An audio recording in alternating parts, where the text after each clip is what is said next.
cry when angels deserve to die.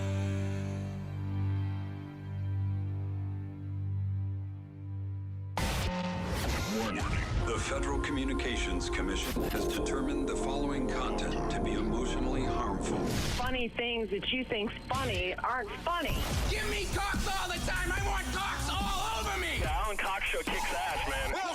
Welcome. Show me what you got. You're not going to see a lot of cocks on TV. Alan Cox from the Alan Cox Show. I don't know what it's about you, but I can't even stand your voice. I think you're the biggest asshole alive. It's gonna be a great show. Let's kick it. I'll say kick it, and you'll just kick it with a tasty groove, okay? 1, 2, 3, kick it. Kick it. Come on. God damn it. Could you one time kick it? What the?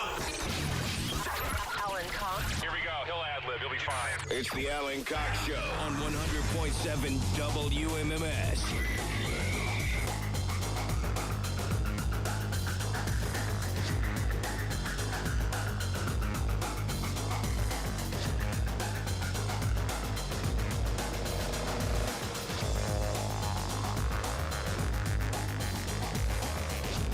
Hey, what's going on, gang? Good afternoon. Hi, greetings. Welcome. How you feeling? What do you hear? What do you think? What do you say? What do you know? My name is Alan Cox. Thanks for being here. I do appreciate it. Let's see how long you'll last. Every show is a dare, Rob. Every show is a dare. If we like it or not. What's that? It's May 1st. It is. Outdoor effing starts today. So excited. Actually, it started last week. I forgot Yeah. to mention. Yeah, right. Hey, say hi to Rob Anthony, won't you? What's up, man? He's loaded for bear today, boy. I sure am. Kat is back in Studio G. Hello. We were talking about that yesterday, though, and you said that you didn't do any of that. I was so stunned that we were talking about it that I forgot. And I talked Wait to my a second. I think you were being coy because that's kind of No, your... but I was actually stunned. Like, I asked my boyfriend and then, like, yeah. So anyway. Wait, you asked him after the show yesterday? Wait. We were talking yesterday. 1st of May, outdoor effing starts today. That is today, of course. And that's why there's so many, that's what the real May poll is, Rob. And it's not a children's thing. And so we were talking yesterday about how I was in Orlando last week and Rob had a little staycation and Kat and her man were in Montana at the hot springs, this big thing. And I said, how much outdoor effing was there? And, you know, Kat's, you're probably a little bit used to Kat now. She's been on the show for a minute. And she's very kind of reserved when it comes to talking about those kinds of things. And I can respect that. But I am a naturally curious person, Rob. I've maintained my sense of childlike wonder. Mm-hmm. And so good. I like to know these things. And she told us there hadn't been any of that. It slipped my mind somehow. How did that slip don't know. He has your the same mind? thing. I think you're retconning your week in Montana. That's what I think. I think you thought better of it, and you were like, all right, I guess I'll cop to the fact that... But it wasn't in a hot spring, I hope, because that's not on the good. balcony overlooking the river. Oh, I totally forgot. Overlooking the river. But I will say that you guys don't know what I'm up against. My mom Apparently, found the railing of a balcony. found a thong of mine, and she's like, "What is this? Good girls don't wear this." Wait a And second. Were you I have seriously? No, you have no When clue was what I deal with? Well, no. I have a pretty good I need idea. to move out soon. Well, I infer that that's why you are so reticent to really... Because we've hung out I'm off dealing the air. with a lot. Yes. Off air, you and I know? understand this, and it's, but listen, but hey, I'm still here, and my I'm thought still going. my thought is if it's not in the air, it didn't happen. But of course, these things do happen. Of course. Yeah. So your mom, how does your mom find a thong of yours? Is she doing your it's not laundry? like- no, I mean, she was just like going through my room. Like, she's kind of upset with me because I went on that trip. And you are 30, Katerina. I know this. Yes, I remind okay. her. Yep. But, I still have to deal with it because I'm still under their roof at the moment. So, Understood. yeah, but hopefully it gets better. I'm working on it. Okay. You want to live in a situation where you can leave your thongs strewn around your house if you so choose. Yeah, and just, Right? be as sexy as you want. I And guess. not have to worry about it. Yes. Mom, I'm going to get my own place and I'm going to walk around naked. I'm going Yes. to, all 6'5" of me is going to be walking through this place buck naked. All so 88 inches of my legs. Your mom wasn't pleased with that? What does she think you're supposed to be wearing? I don't Granny know, panties she's or something? Really, like, she's like more, Christian conservative somewhat. But what does Christian I and don't conservative know. have to do with? And I would ask this of any person when they try to fly the. I mean, she doesn't even believe in like, premarital stuff, right? So I don't know if people have looked around lately, but nobody bearing the label Christian is acting like it anymore. So all bets are officially off. So I don't know what your under things have to do with that. She wants you to be wearing granny panties. It's not like the first. Yeah, actually, like I think so. I don't know. Not gonna happen. Mom, I don't know whose those were. You should have thrown your boyfriend under the bus. Those are his. Yeah. I'd make him love him even more. Totally. Right. So she is in your room, finds a thong. No, she came. I put my laundry basket in the laundry room downstairs because I did my blacks first, and I was waiting for the next load. And she came up. I know, right? Like she's back on the balcony, Rob. Yep. And she came up and she knocked on my door and she's like, and then she asked me about it. And I was like, this is not like the first time you've ever seen that I wear, What color were they? They were like a dark rose pink. Okay. Yeah. So not but a like slutty a little color. See-through, but like just like a normal pair of underwear. Yes. Very thin string. You know what I mean? The Just Aerie brand, those are comfy. barely holding it together. What? Yeah. I'm sorry? The what? The what, Alan? Aerie brand. Uh-huh. What about them? They're comfy. Oh, no, yeah, on they're not. who? Oh, it's it's like an Aeropostale Segway in Aerie, okay. what he's talking about. American But no, they're Eagle. not from Aerie, though. Okay. They're from, like, a lingerie store. Mm-hmm. But anyway, it is what it is. Growing pains. I'm the youngest. I'm the baby. And, Yeah, but she knows you're not a baby. Being the youngest, you're not a baby. And No, again, I'm not. I I understand. make it very clear. I understand. I'm telling you nothing you don't already know. It's just that we are new to your life. You have been living it.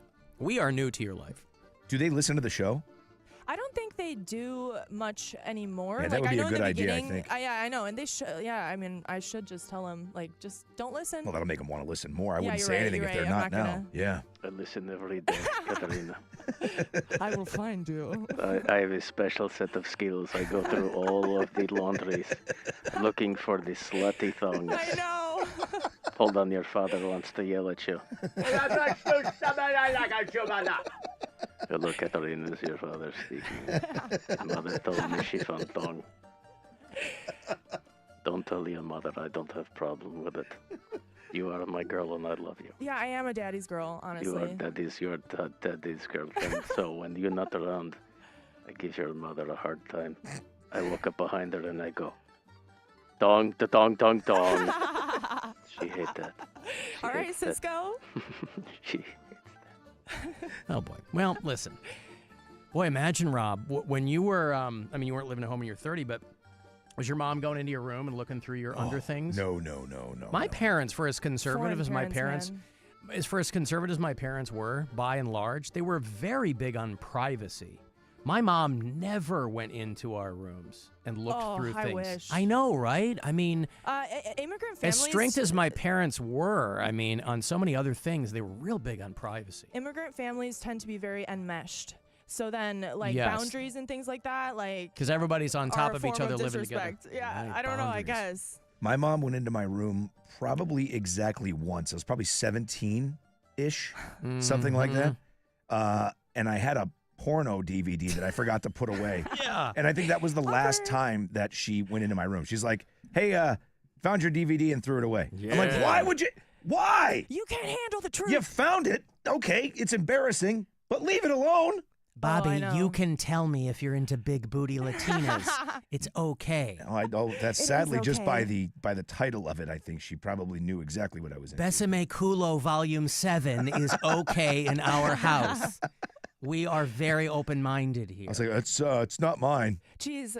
But also, Katerina, with respect to your parents, they've been here a long time. Yeah. I think there's a lot of immigrant parents that fly that immigrant flag, I know, and you're you're right, like, though. bro, you've been here You're for right, and also, decades, and why- all your children were born here. We didn't all come over on a boat. Yeah, like, you know? why bring us here and, like, born and raise us here if we're not gonna, like, we're American. Assimilate, baby. Yeah, but, growing up, they'd still be like, try to be still like their culture and their generation. I don't Yes. know, whatever. If it was so great, you wouldn't have left. Yeah. I think they're just trying to keep the values. That's all it Yeah. is. They're like, you know what? This is how we grew up. Values. You got to let your kids find their own values. I agree. You have At to a certain hope. age, for sure. Yes, I think 30 is the age. Yeah. This guy will scream it into their heads. Yeah. America first. You heard that before? What? America first. America first. What the hell, man? Dude, America first. What about globalists and goblins? All of you, let me explain one damn thing. Oh. America, America, America. Dude, you understand? America, America, America.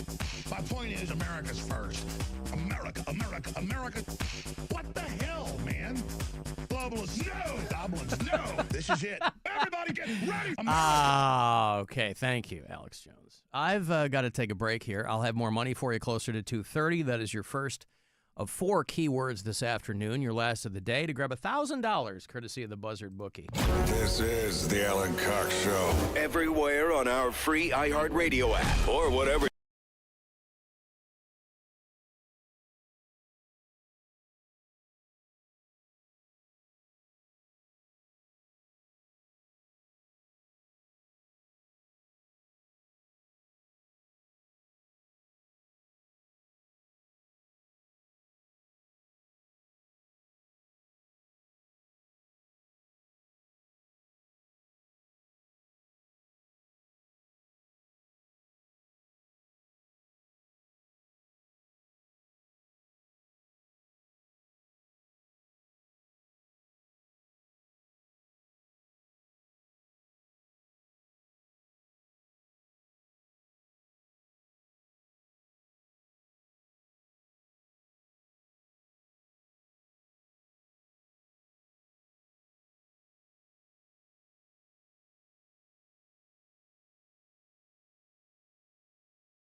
Robert. I am starting an online petition to have Alan Cox taken off the air. So help me God, I'm having him taken off the air. Can you feel the love tonight? The Alan Cox Show On 100.7. WMMS.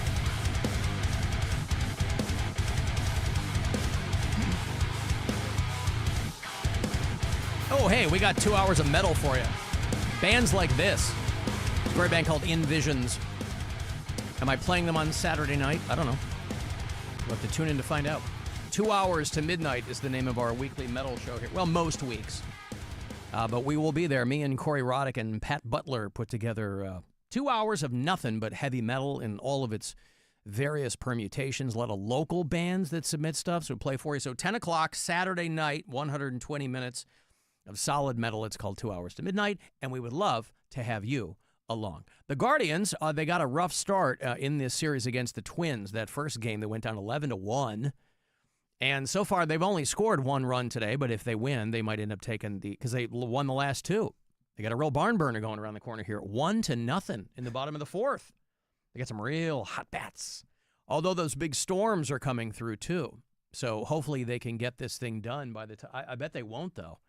I bet there'll be some kind of delay of game, maybe. What inning are they in? They are in the bottom of the fourth. Bottom of the fourth? Yeah, so they got a ways to go. Yeah.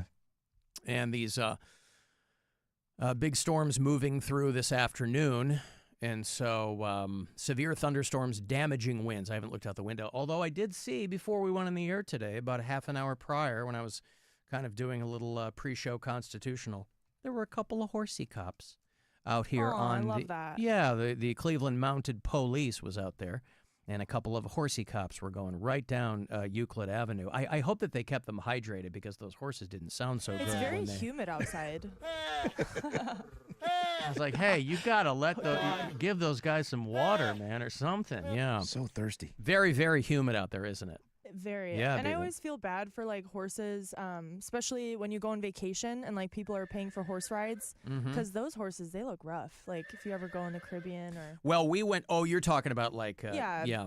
No, we rode horses through the mountains in Sedona. And Wow. that was fantastic. I It was bet. terrifying for me because they're walking over. You're in a line of horses, and there are a couple of ranch hands that are around you to making sure everybody goes in the right direction, obviously. But it's like my wife's on a horse, my daughter is on a horse in between us, and we all have helmets on. We look ridiculous. But I'm looking down, and horses, they're all muscle, but very spindly legs. And they're walking very, very slowly, obviously, so carefully, and they know what they're doing. They do this route all the time. But still, as a first time, it was my first time riding this horse, and so I'm looking down, and I'm like, it's very rocky terrain. And I'm like, all one of these horses has to do is slip or something, but they have, and nothing like that happened, and I can't imagine that happens very often.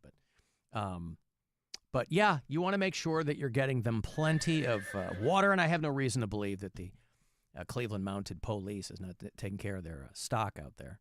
But a big storm's coming through this afternoon between 3 and 7 is what this says, primarily east of the 71 and 77 corridors. But a couple of big storms. I was texting my mom this morning because I have to assume it was maybe, I don't know if it was a similar line of storms, but there were big storms going through Chicago this morning. And so I always check on my mom when that happens. My siblings all live within like 10 minutes of my mom, but she does live by herself. And I always want to make sure that she got power and everything like that. Now, the reason, Rob, that I knew there were massive storms going through Chicago, because I hadn't looked at my weather app or anything, was because I was listening to the great Bill Wills down the hall here at WTAM 1100, who is the best there is. And he's so good. He's talking to this guy about, I don't know, the TSA or airplanes or something, some business thing. Done with the guy, segues right into, hey, might be a couple of TSA delays out at Hopkins. Hey, there's storms outside Dallas and Chicago. So I text my mom, make sure that she's okay. Yeah, dude, he is something else, I'll tell you. This guy, man, he is smooth as silk. And then I'm talking to my sister last night, getting an update on my nephew. So my nephew, he's 16 years old, right? This guy's working on like a volleyball scholarship for college. Very good athlete. Plays basketball, plays volleyball, the whole thing. A couple days ago, he does a header over the handlebars of his e-bike. Uh-oh. He must have been going at quite a clip because the way she described it to me was that he swerved to miss a squirrel while he was chugging along, mistakenly grabbed his front brake instead of his rear brake. Dang. Goes right over, la-la-la-loom, right over the front, shatters his clavicle. Oh, Jesus. Or collarbone, right? Now, this is the exact same injury that my dad had when he was 16 years old. My friend broke her pelvis like that. Oh, my God. It's like they say that the collarbone, and I'm sure the pelvis, but they say like the collarbone is like one of the worst bones to break because, you know, there's so much movement. And so I'm talking to her last night because I'm just kind of checking up on him, and they're trying to, because the doctor's like, he's going to need surgery. Like, we can't just set this. And she sent me the x-ray, and it just looks ghastly. Ouch. But yeah, anything like that. I'm like, boy, he must have been going at quite a clip. If he but then again, I mean, you hit the wrong brake and it's, you know, he went right over the front. But these kids and their e-bikes, these damn kids and their e-bikes. Is he in the hospital? He's not. Well, he was day of. Yeah. I mean, he was in bad shape. I didn't know if he was admitted. Nope. No. They looked at him and he's been home and he's got a, the Cox family in general has a very high pain tolerance. Yep. So he's not on meds or anything like that. Jesus. But Walking around with a broken collarbone. Yeah. Oh, God. And so they went in and had a consult on some surgery, and his initial thought was like, well, you know, it could heal naturally. And I'm like, yeah, but if your shoulder heals lower, then you know, it's eventually your back is going to get wacky, totally. and it's a whole thing. Quasimodo. Yes. So, yeah, check it. So anyway, I don't know if that's the same line of storms, but those are coming through. It looks like it. I just pulled here up the this radar. afternoon. It looks like it's just one gigantic system, all connected. Yeah. Looking ahead to next week, by the way, on the show, you know, next Friday night, 1 week from tomorrow night, we're doing a WMMS invite-only show with Mammoth. That is Wolfie Van Halen's band. That's a big band. They tour and do arenas. We're putting them in the brand new Foundry, which recently moved from Lakewood, its longtime spot there. Watched a lot of metal shows at the Foundry, and I plan on doing the same at the new location. They're in Old Brooklyn now on Pro Road. And so next Friday night, we're going to do this thing with Mammoth. So every time you win something from me this week, I'll throw in Mammoth tickets as well. That will continue to be the same for next week because we can only get a couple hundred people in there for this show, and you have to win tickets in. But because, and I'm looking ahead to next week, we'll do Breaking Benjamin, Black Keys, and Gary Clark Jr. coming to Blossom. The Pantera show. I will have Dice tickets for you. They announced at the Agora that Andrew Dice Clay is doing August 10th, and immediately people hit me up and said, are you going to have tickets? The answer is yes. But I will also have passes for you to join us on the Cleveland Funny Bus. I keep forgetting to mention this because we're beginning next Wednesday night. Every Wednesday in May, this is like our third or fourth season doing this, the Cleveland Funny Bus. I will be your host. It is a lot of fun. Maybe Rob will pop up one of these weeks. Mm-hmm. Maybe Kat will come by one of these weeks. But you go to funnybus.net because these tickets go very quickly. I only have a couple pair to give you because since it's Wednesday, you'll win them from me Monday and Tuesday. But every Wednesday in May, we go out on the Funny Bus. If you haven't joined us yet, it's a tour bus. And local comedians who are very good at what they do and very funny, they are your actual tour guides. I'm just your host. I'm there to hang out. We'll have some pops. It's BYOB. We leave from Collision Bend in the Flats on Wednesdays in May. It's Alan Cox Show night in the Cleveland Funny Bus. So for people keep asking me, and I keep forgetting to publicly here say I've written them back individually, but I keep forgetting to mention that, yes, next Wednesday will be our first time back on the Cleveland Funny Bus. So, again, go to funnybus.net to buy tickets if you want to because it's a lot of fun, and they fill up quickly. They do these year-round, but we do Wednesdays in May. So if you want to hang out, we'll do that. Brian hit us up. Let me give you money first, and then we'll get to Brian, because Brian has been submitting a lot. Lately, though, and again, I think of him even though we've never met, and I never want to. I think of him as a true artiste, because sometimes he'll just call and play guitar. Sometimes he'll leave just a long line of expletives. And then other times lately he's been leaving recipes, which I have no use for. I mean, really, I'm not gonna transcribe his messages and replicate his dish. I'm sure AI can do that. Well, that's what I'm saying. I mean, it's, it could be terrible. I don't know. 1 cup of sand. I don't know where he's coming from. So I'll give you this money, and then we'll go to one of Brian's. What I like to do with him most is when he sings a song, and then we have to determine if we know what it is. And they're always so obscure. but his knowledge of music is encyclopedic, and so that's what interests me about it. So anyway, here's some money. It's $1,000, courtesy of the Buzzard Bookie. You get these about 30 past every hour, so good luck.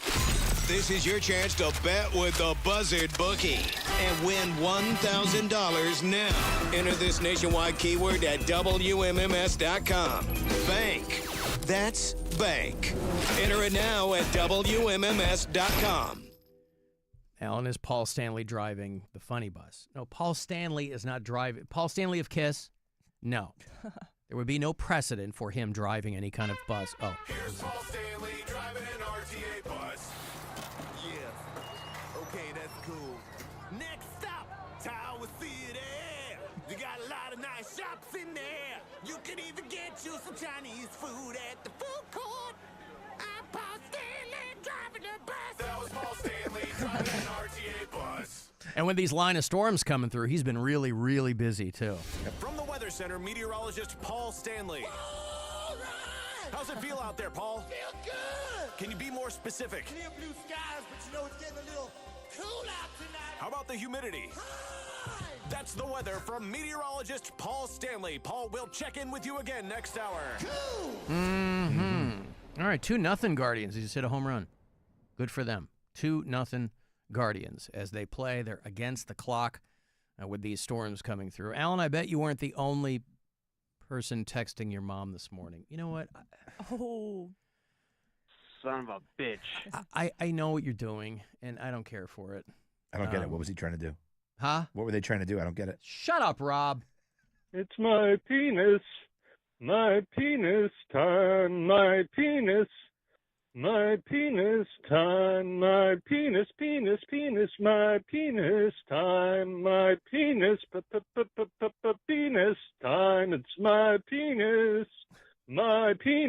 time. Mm-hmm. I hope that's nobody I know. So Brian calls, and again, a lot of these songs are obscure. You might not know them. Yeah, some of them are real popular, and so those are fun because you know them immediately. But the way that he performs them takes even the most popular song and twists it. This one I know immediately because this was an album that my mom played a lot. When I was a kid, my mom played a ton of those 70s singer-songwriter albums, right? And so these songs immediately jump back into my brain. So I knew what Brian was doing here. When I look in your eyes, I still go crazy. That old flame comes alive. That old feeling inside. Way down inside. Does that sound familiar to you at all? Yes, sir. It's a song called I Go Crazy. Remember that song? Yeah. It was a big Paul hit. Davis, Paul right? Davis. Yeah. That's right. It was a big hit for a guy named Paul Davis. He was this dude from Mississippi, and he was one of his songs were great because they were like country and soul and pop, and he had a couple of big hits. He had that one. He had Cool Night was another one. My mom was a sucker for that kind of stuff. So it is an instant time machine for me. Anytime I hear one of those kinds of songs, Paul Davis has been dead now for probably 15, 16 years. He had a heart attack and that whole thing. But yeah, he was a guy who was at the time collaborating with a lot of artists of the moment. And he was an artist who asked to be dropped from his label because he didn't like the songs that he was having hits with. He was having these big hits, and he goes, I don't like these songs. Can I please be let out of my record contract? So anyway, Brian must have, I don't know if this came to him in a dream or if he heard it. When I look in your eyes, I still go crazy. That old flame comes alive. That old feeling inside. Way down inside. I almost hate to play the real artist, because Brian really makes it his own. What a great, I mean, it's very much of the time. It was probably I don't know what it was. I don't know how old that song is. Probably I Go Crazy was... Early 80s, I would assume, right? 1977. Oh, my God. Yep. His Older album than I thought. Singer of Songs, Teller of Tales. Very 70s. But yeah, in my mind, a great, forgotten, unheralded artist from the 70s. He had a couple of songs that, in the loosest sense, you might hear them in like yacht rock playlists and things like that. But yeah, when Brian started singing I Go Crazy, I'm like, I know exactly what this is. When I look in your eyes, I still go crazy. That old flame comes alive. That old feeling inside. Way down inside. I mean, how does he arrive at his arrangements? I think just that's like an interpretive dance. Strikes him in the moment? Yeah, wherever he feels right, bang. His creative juices are flowing. You know? I mean, you didn't have to. When you say it, it's supposed to sound great when you say it, not when. Yeah. Alan Rocky Terrain was the star of that porno that Rob's mom threw out. What was the name of the porno? I don't even remember. Oh, but so it was maybe something Rocky Terrain could have been in it. It was some kind of big boob volume something. Big boob volume something. Yeah, you know what I mean? Like it probably didn't have like a real name, just like I don't know, Big Boob Chicks Volume 7. It was that kind of a name. Listen, I was well into my late 20s before I even watched porno with guys in it. I only watched lesbian porn. Wow. Because I love girls, I love naked girls, and the more, the merrier. I'm like, I already have one of those. I don't need to see some other guy make me feel bad. I want to see girls going ham on each other. It's about pretending it's you, isn't that? That's kind what of everybody says, but I'm like, nah, I was getting regularly laid by then. I'm like, I don't need to pretend anything. Yeah. I want to see more of that. So yeah, it was a long time. It was one time, and because there's always that time in college where there'll be a bunch of dudes in a room watching, but then the phone rings and nobody wants to get up to get it. Yeah. They're all sitting on the floor. They're all watching together? Well, I just remember. Yeah, I never did that. I didn't either, boy. But I just remember I was walking on the hall. It was like on a weeknight, and I was walking down the hall of my dorm, and one of the guys had his door open, and I walked by, and they were all sitting on the floor, like legs crossed, a couple guys sitting there, and they're watching, and I kind of stop and I back up because I don't know what's going on. And they're watching porn. Was there a donut in the middle of the floor? What do you mean? Was there a donut in the middle of the floor? No. No? The Limp Biscuit? No, there was nothing. There was nothing like that. No, and they were watching. And, when everybody's pretending like it's funny, it's like, okay, well, you're watching this for.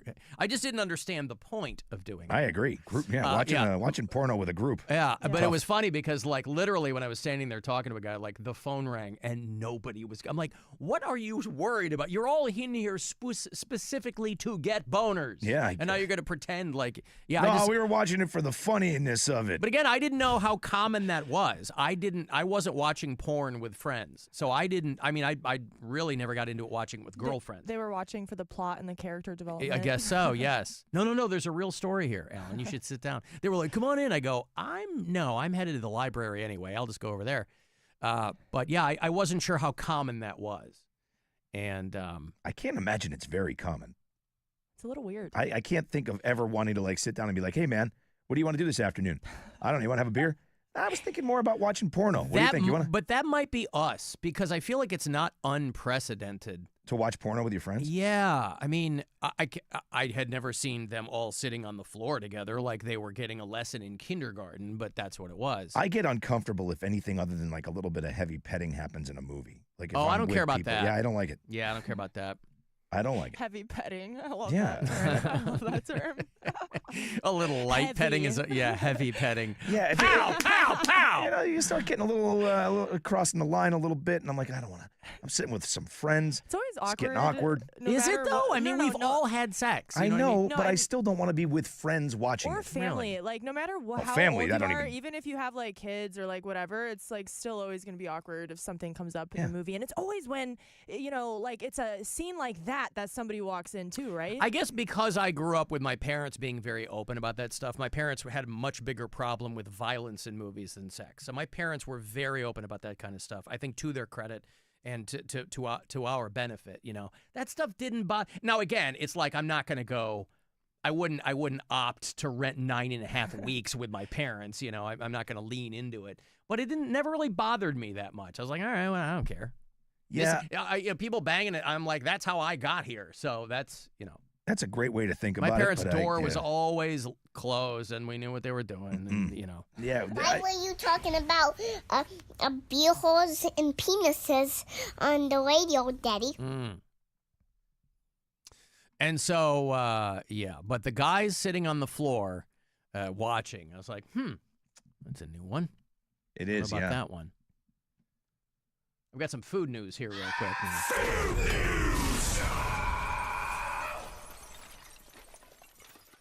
Oh, boy, there's glass in some of the bread at Giant Eagle. Make sure that you're keeping an eye on the FDA has announced. Wow, the FDA is still around. Who knew? The FDA has announced an urgent recall of some breads sold at Giant Eagle stores in Ohio due to the discovery of glass fragments. Oh, that's good. Jeez, they're just like glass, plastics, everything is trying to kill us. I mean, at least the plastics are microplastics. There ain't no micro glass is still going to shred you up, you know. Ancient grains, hoagie rolls, sourdough rolls, whole grain. Anyway, you're going to want to look for like the recall numbers. You know, these are always through very official channels. Over 800 cases of bread produced by the Upper Crust Bakery. So this gets distributed in Ohio, Pennsylvania, like half a dozen states. And so it's one thing if they go, yeah, there might be some, you might find a couple of rat feet. That's one thing, right? Rat feet. Just the feet. Just some feet. Yeah. You might find some pig anus in some of our sourdough bread. This is glass. Potential contamination with glass fragments.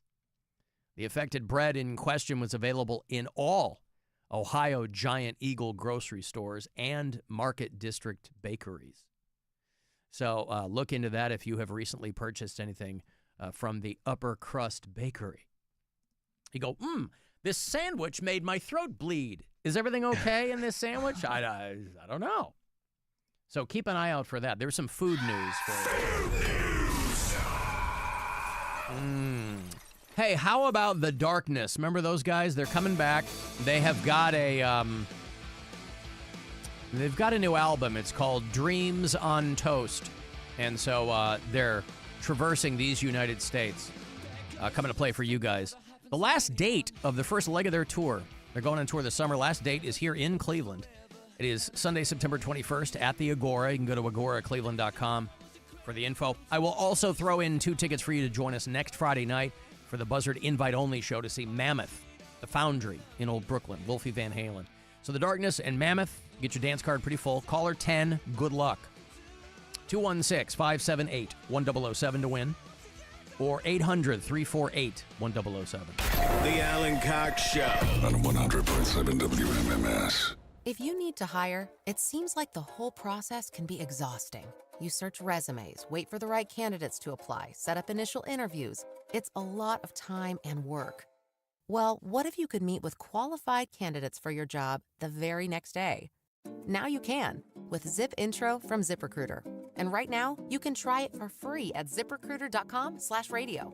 Zip Intro is super easy to use. You simply pick a time, and it does all the work of finding and scheduling qualified candidates for you. Then you can choose who you want to talk to and meet with great people on back-to-back video calls as soon as the next day. Best of all, you save time and energy. Try Zip Intro for free right now at this exclusive web address, ZipRecruiter.com/radio. Zip Intro. Post jobs today, talk to qualified candidates tomorrow. Once again, go to ZipRecruiter.com/radio to try it for free. That's ZipRecruiter.com/radio. Buckle up for Top Thrill 2 at Cedar Point, the world's tallest and fastest triple launch coaster. Then shift into gear as you reach rubber-burning speeds of 120 miles per hour, soaring 420 feet into the sky on the world's only vertical speedway. Race over to cedarpoint.com to grab your 2025 Summer Pass and get unlimited visits through Labor Day. Just 5 payments of $18 plus free parking. After initial payment plus taxes and fees. Online only. Now through May 31st, purchase a set of 4 select Goodyear tires at Conrad's, and you can get an $80 rebate online or by mail. Now is a great time to think about your vehicle and a new set of Goodyear tires from Conrad's. Want to learn about Pick 4 from the Ohio Lottery? Okay. Pick 4 is a daily draw game where you pick 4 individual numbers between 0 and 9 that can be played straight, where each number must be drawn in an exact order or boxed where they can be drawn in any order. You can win up to $2,500 on a 50-cent bet. Learn more at OhioLottery.com or the Ohio Lottery app. Lottery players are subject to Ohio laws and commission regulations. Play responsibly. Want to go back?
Automated text messages. Consent not required to purchase. Message and data rates may apply. Hey, Dan, how you doing? Haven't seen you around the gym for a while. Yeah, I've really fallen off. Since I turned 40, I just don't get the results I used to get. Could be lower testosterone. Lower T? Yeah, I went through it a while back. Once you hit 40, your body has less free testosterone. I got Nugenix Total T, and it's made a huge difference for me. I've seen that ad on TV. Is it for real? Oh, yeah. The key ingredient is something called Tesnor, which helps boost free and total testosterone levels to help you trim up and stay lean. And it's made a difference for you? Man, I feel like I'm in my 20s again, at work, in the gym, and in the bedroom. Are they still giving out complimentary bottles for people to try it for themselves? Yeah, you just need to send them a text. Text ORDER to 42424 right now for your complimentary bottle of Nugenix Total T, the #1 selling testosterone booster at GNC. Plus, text now and we'll include a bottle of Nugenix Thermo, our most powerful fat incinerator ever, to help you get back into shape fast, absolutely free. Text ORDER to 42424. That's ORDER to 42424. The buzzer. The home of the buzzard. This is 100.7 WMMS. Cleveland. Call the Alan Cox Show. Is that what you want to do? Think about it, Alan. Once divorced and a broken man. 216-578-1007 or 1-800-348-1007. I'm looking for a dime. That's top of the line. Cute face, little waist with a big behind. I need a dime. That's top of the line. Cute face, little waist with a big behind. Was this a Yin Yang Twins? Who was this? Yeah, sounds bad. like it. Yin Yang Twins. He's looking for a bad bitch. Did you see? Rob mentioned this, but the video we were talking about the Brinks truck outside Chicago that opened up and people got out of their cars. You know, every time something like that happens, that's exactly what happens. But the video that he sent me and I forgot to show was the 18-wheeler that overturned in Texas that was hauling millions of dimes. And there's people getting out and sitting there with like shop vacs and crap. Dimes. Scattering dimes everywhere. People were using their bare hands and vacuums and rakes to scoop them First up. time we've ever seen that happen. Yeah, that's the person that they found to talk to on the news. First time we've ever seen that happen. I just saw a truck flipped over. That's a lot of dimes. That many dimes is, well, that's mind-boggling. I almost came out here with like a bucket so I could fill it up with some dimes. Would you go out to get dimes? I mean, listen, if a Brinks, I fully understand where if a Brinks truck opens up and there's C-notes flying all over the place. It's not my thing, but I completely understand people would do that. You get out and are grabbing dimes. US 81 near Farm Road 1655. We all know where that is. In Texas, closed part of the highway. 18-wheeler carrying millions of dimes. Loose change. Spilled. Because you got to dig through the grass. Discover your new Hyundai. Whoops. You got to dig through the grass and you got to dig through rocks and, stuff on the side of the road there. Tough job workers did not expect today. They spent hours picking up millions of dimes spilled on the side of a highway.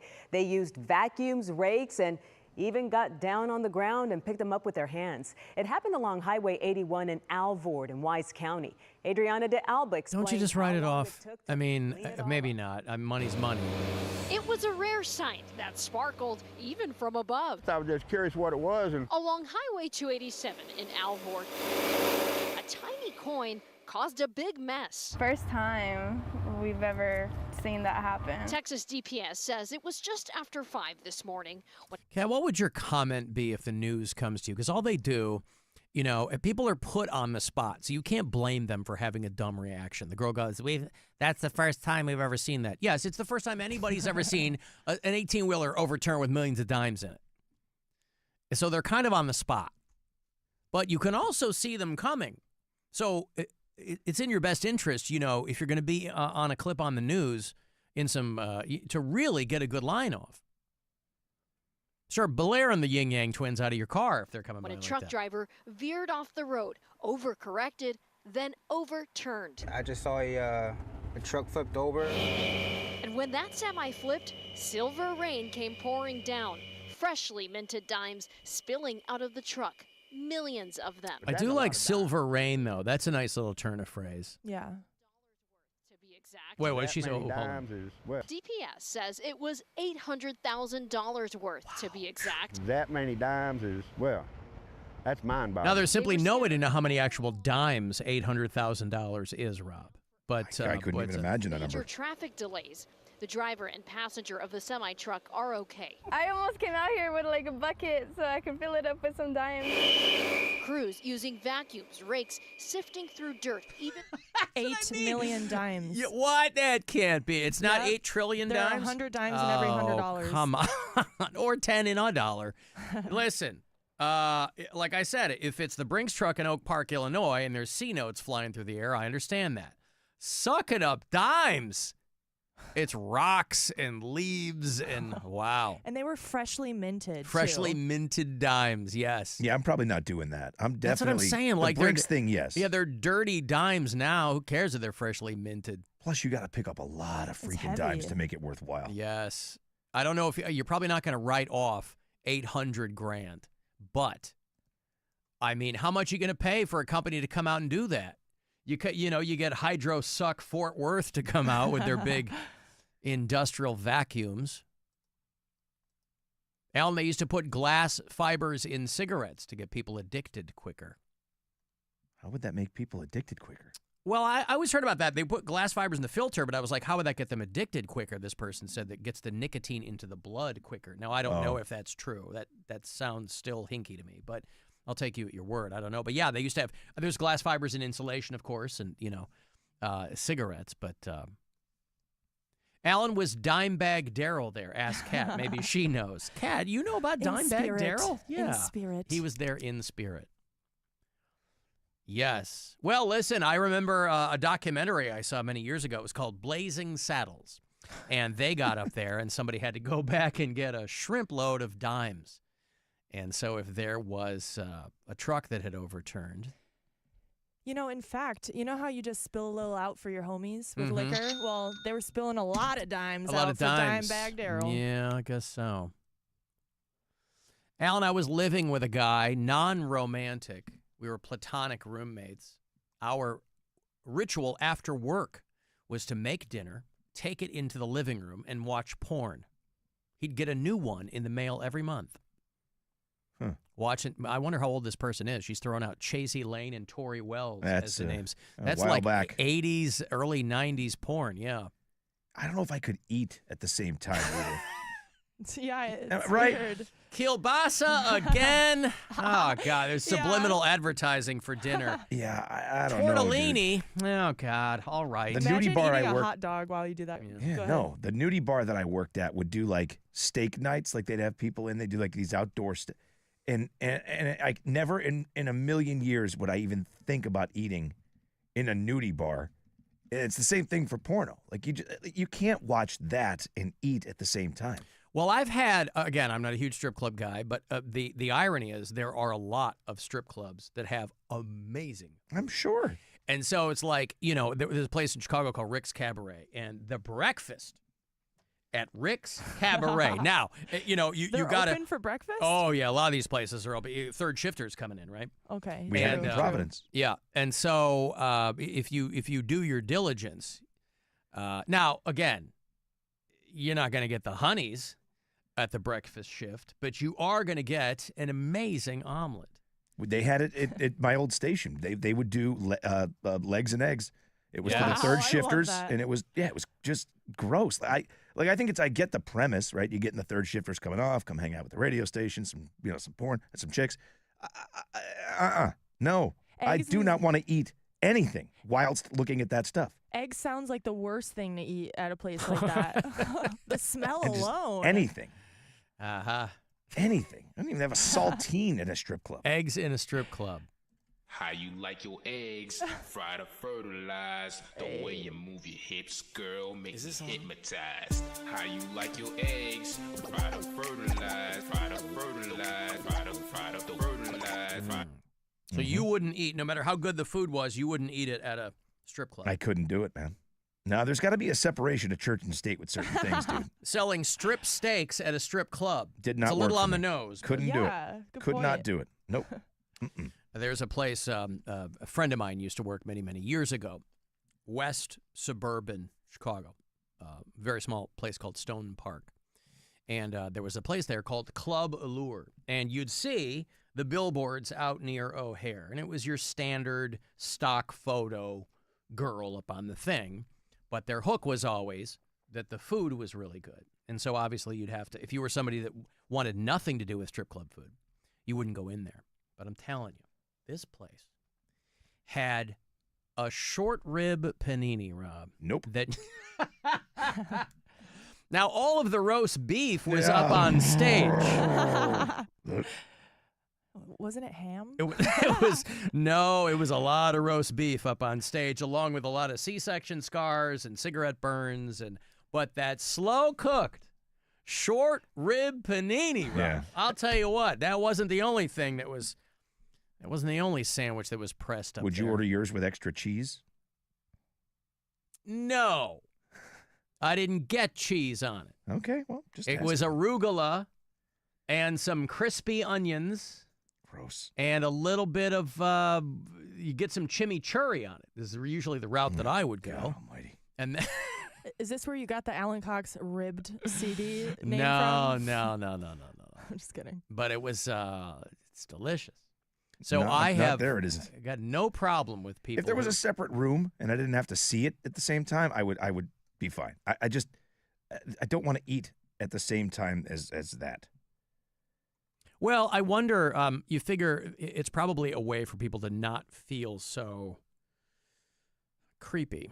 In a strip club, maybe? It gives you something else to do. They're like, hey, listen, this is an entertainment venue. Let's give, you have to think, what was the first gentleman's club ever to go, what we should do in here? Serve food. There had to be a very first place, probably a long time ago. It had to start with a clam or a taco or something like that just to be You think it was that on the nose? I think it had to be. Okay. Yeah, right? I think it's because of the fact that they sell alcohol. Because especially people in a place There's like a million that, places I'm sure. serve that. I mean, Well, there's also a lot of strip clubs that don't serve alcohol. So it's I like, guess. depending on I've what the heard laws are in your state. But yeah. I guarantee it started with Prime something rib. like, come to Rick's Cabaret for a box lunch. Like that's how it started. I guarantee it. What's in the box? What's in the box? Well, listen, there's I think there's still a Scores in Chicago, and that chain is hanging on. Scores, man. Yeah, and like I said, third shifters. So a lot of these places, there's a lot of 5 a.m. bars there just in general, but a lot of strip clubs too, or the third shifters will come in and legs and eggs. I really don't remember the last time I went to a strip club. I cannot think it's been. I bet you it's been over 10 years. There was one. It's been longer than that for me. But when we had the gigs in Providence. Yeah. So I went to a few of those. I have to work, honey. It's got to be. I bet you 10 plus years. I'm not a big fan anyway. No, the last couple of times I went, it was years ago, and it was with a female friend of mine. She loved strip clubs. Yeah. She was straight, but she loved strip clubs. She hitting the ATM and the whole thing. I was like, that's fine, but. Yeah, it's I don't know. I mean, if you do want a lot of attention in a strip club, always go with a chick, because that's absolutely going to draw the attention. Chicks will always go to that. 2-0 Guardians there in the bottom of the sixth. There's a race against time before this line of storms come through. I was reading about the Oakland A's. They are they've been exiled to Sacramento for the next few seasons because they're moving to Las Vegas, and the A's have called up a pitcher from the Oakland Ballers, a girl named Kelsey Whitmore. She's the first woman to ever be on a Major League Baseball roster. And I didn't see this getting a lot of attention, and I was kind of surprised because usually this is one of these things that's like, above the fold online. Oakland A's have brought Kelsey Whitmore up. I don't know where she went to college, but she's got a hell of an arm, to hear them say it, and she's the first female on a Major League Baseball roster. I'm interested in this now. She's from San Diego. She's 26. She was a member of the U.S. Women's National Baseball Team from 2014 to 2019. So she's got bona fides, and she's on the A's roster now. She's played professionally she went to Cal State Fullerton, Jesus. Played for the Sonoma Stompers and the Staten Island Ferry Hawks. So she's been around a couple of leagues. Now she's part of the Oakland A's. Well, she's on the roster, okay? But listen, baby steps. I guess I always thought like they're going to be starting her. I always thought that was just like, and forgive me, but I always assumed that that's just a men's league. What do you mean? Baseball, Major League Baseball. Yeah, but girls have softball. Well, no, not even that. I guess maybe just they've never had a woman in it, but I just assume that Major League Baseball is a men's sport. Well, again, she's on the roster. I always thought that was the thing. I guess I just never thought that could happen. It's interesting. She became the first female player to start a game for the Pioneer League. That's Cat knows this. That's your Ogden Raptors.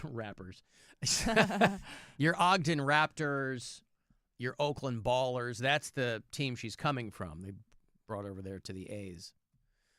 They're probably just trying to get attention for the A's because they're like, yeah, we're hanging out here in Sacramento until they set us up in Vegas. I'm looking up, I don't even know what the Pioneer League is.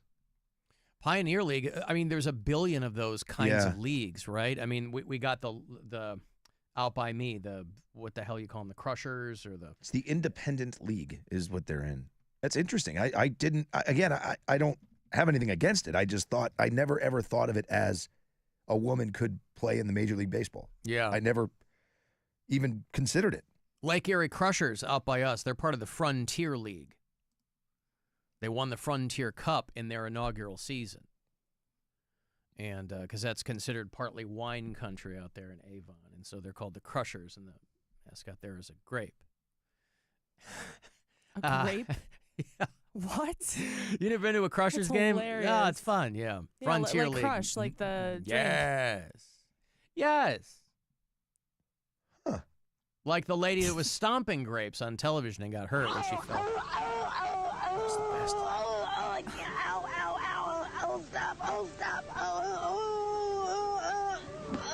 I can't breathe. Stop. Oh, she sounds really hurt. They cut back to the dopes in the studio after she's been out of breath and screaming for 5 minutes. Oh, gosh, I hope she's okay. Look, everybody had to stop laughing. Really looks hurt. That's why they waited. Everybody was in hysterics and like, okay, all right, I got it. All right, wait a minute, give me one more second. I got to... Okay, all right, go. All right, now bring it back to us. We sure hope she's okay. That looked very traumatizing. I always forget that Tito Francona is the skipper now for the Reds. You know, he was here with the Indians and Guardians for many, many years. I love Terry Francona because he was one of the only guys here in sports to do this show. He and Mike Holmgren, right? Mike Holmgren was the president of the Browns about a year or so after I got here. But I knew him as the guy, he'd been the coach of the Packers for a long time. And as a Bears fan, of course, that's our huge rivalry. But Mike Holmgren was actually a legit fan of my show and would call in occasionally. And he was only here for a cup of coffee. But I liked Mike Holmgren a lot. But Terry Francona, of course, he was like, I'm retiring. Mm-hmm. But the bug got him, and he just went down. You know, he obviously still has his fingerprints all over Northeast Ohio, but he is the guy there with the Cincinnati Reds. And the story was that he thought his water bill had been turned off at his house because he thought that the bill was on auto pay, I guess. It was a busy guy. Yeah. I mean, who among us has not, it never happened to me, but I mean, who among us maybe hasn't run into that problem? Terry Francona came back home from a road trip, been out there with the Reds, and discovered that the water in his condo had been turned off. And he couldn't figure out why. And, of course, a cursory glance at what was going on determined that he thought that it was on auto pay. I got to be honest, dude. When you're the person that's doing that paperwork, yeah, I understand it's probably automated, whatever. If you see Terry like, don't you check that account and just be like, yeah, he's good for it? Like you don't. Yeah, but you ever dealt with somebody who's just pushing papers at the water company or they couldn't give a thin, wet crap as to what's going on. They're not looking at names. They're looking at account numbers and whether or not that bill is paid. And if it's not, they go, shut it off. Then flag the account to the next number. thing. Yeah, well. Flag that account number. Yep. Put a little asterisk next to it. It's Terry Francona. He can pay the bill. Well, for all of his troubles there, the Reds are solidly in the middle of the pack over there on the NL Central. Breaking news, Alan. Speaking of baseball. Wait a second. Yep. I haven't gotten to use this. Alan Cox Show. Exclusive news update. Headed into the top of the 7th, your Cleveland Guardians are delayed. Oh. All right, well, that was going to happen. Tarps are on right? the field. Yep. Yeah, okay. Tarps, you said? Yes, sir. Tarps are on the field. Well, not tarps. You know what I'm talking about. No, I understand. I thought you said parts at first. Oh, no. And I was like, okay. Because that sounds like a massacre. I mean, if there are parts on the field, it sounds terrible. I was like, what the hell are you talking about? Mm-hmm. Alan, the first female on an MLB roster, was back in 1993 with the Chicago White Sox. I don't know who you're talking about there. Frank Thomas. Yeah, the big skirt. However, I don't recall that, but they are saying that this girl is the first female on an MLB roster. So, yeah, the A's are parked in Sacramento, but they want nothing to do with branding themselves in that way. It's not like they're going to be there for half a season. They're going to be there for 3 years before they get to Vegas. And so it's a combination of them not wanting to brand themselves because technically they're not the Sacramento A's. But the people of Sacramento be like, it would be nice if we had a team for a couple of seasons since you're parking them here. Yeah, they just call them the A's. They call them the Athletics. Yeah. Yep. Lame. The A's. But here at home, Guardians are delayed. Tarps on the field. I see Mott's out there. I should ask him. I was going to say, they're going to be sitting there for a minute, aren't they? I mean, looking at the system, it sure looks like it's going to be a minute. Yeah. But again, those fields are so well irrigated that once it does clear up, they can play quick. But, man, that looks like a lot. There's a lot of rain rolling through. Yeah. That's really bad news. That's why they're like telling people, hey, FYI. I mean, this goes to Nashville, like even beyond, actually, to Chattanooga. It's all just it's a straight line of storms through all of it, through Cleveland. Alan, my buddy has been running that Chicago Scores for years, and they've kind of let it get run down. Oh, no, it's kind of dumpy now.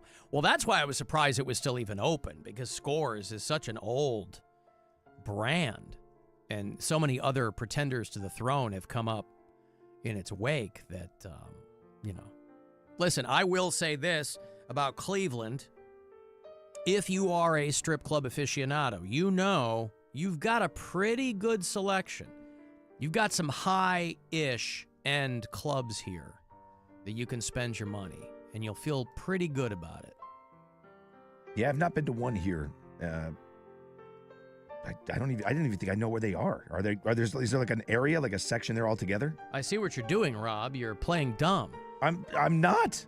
I'm asking a legitimate question for directions when I go there later. I mean, the Lido Lounge, I think, is a bank now. They tore that down a while back. And so you've got the Hustler Club right down there in the flats. You've got Diamonds. You've got all manner of places. Are they in close proximity? Oh, yes. Yeah. Of course. Shine bright like a diamond. Diamonds. Hey, I want to go see Sheng Wang. He's a very funny comedian. You might have seen his face. He's blown up on social media over the last couple of years, but he has a great hour. I think it's on Amazon Prime. It's called Sweet and Juicy. Very laid back, funny dude. And he's doing a theater tour. That will bring him to Playhouse Square end of September. That'll be Friday the 26th. Couple of tickets here for you to see Sheng Wang. Go to playhousesquare.org if I left anything out.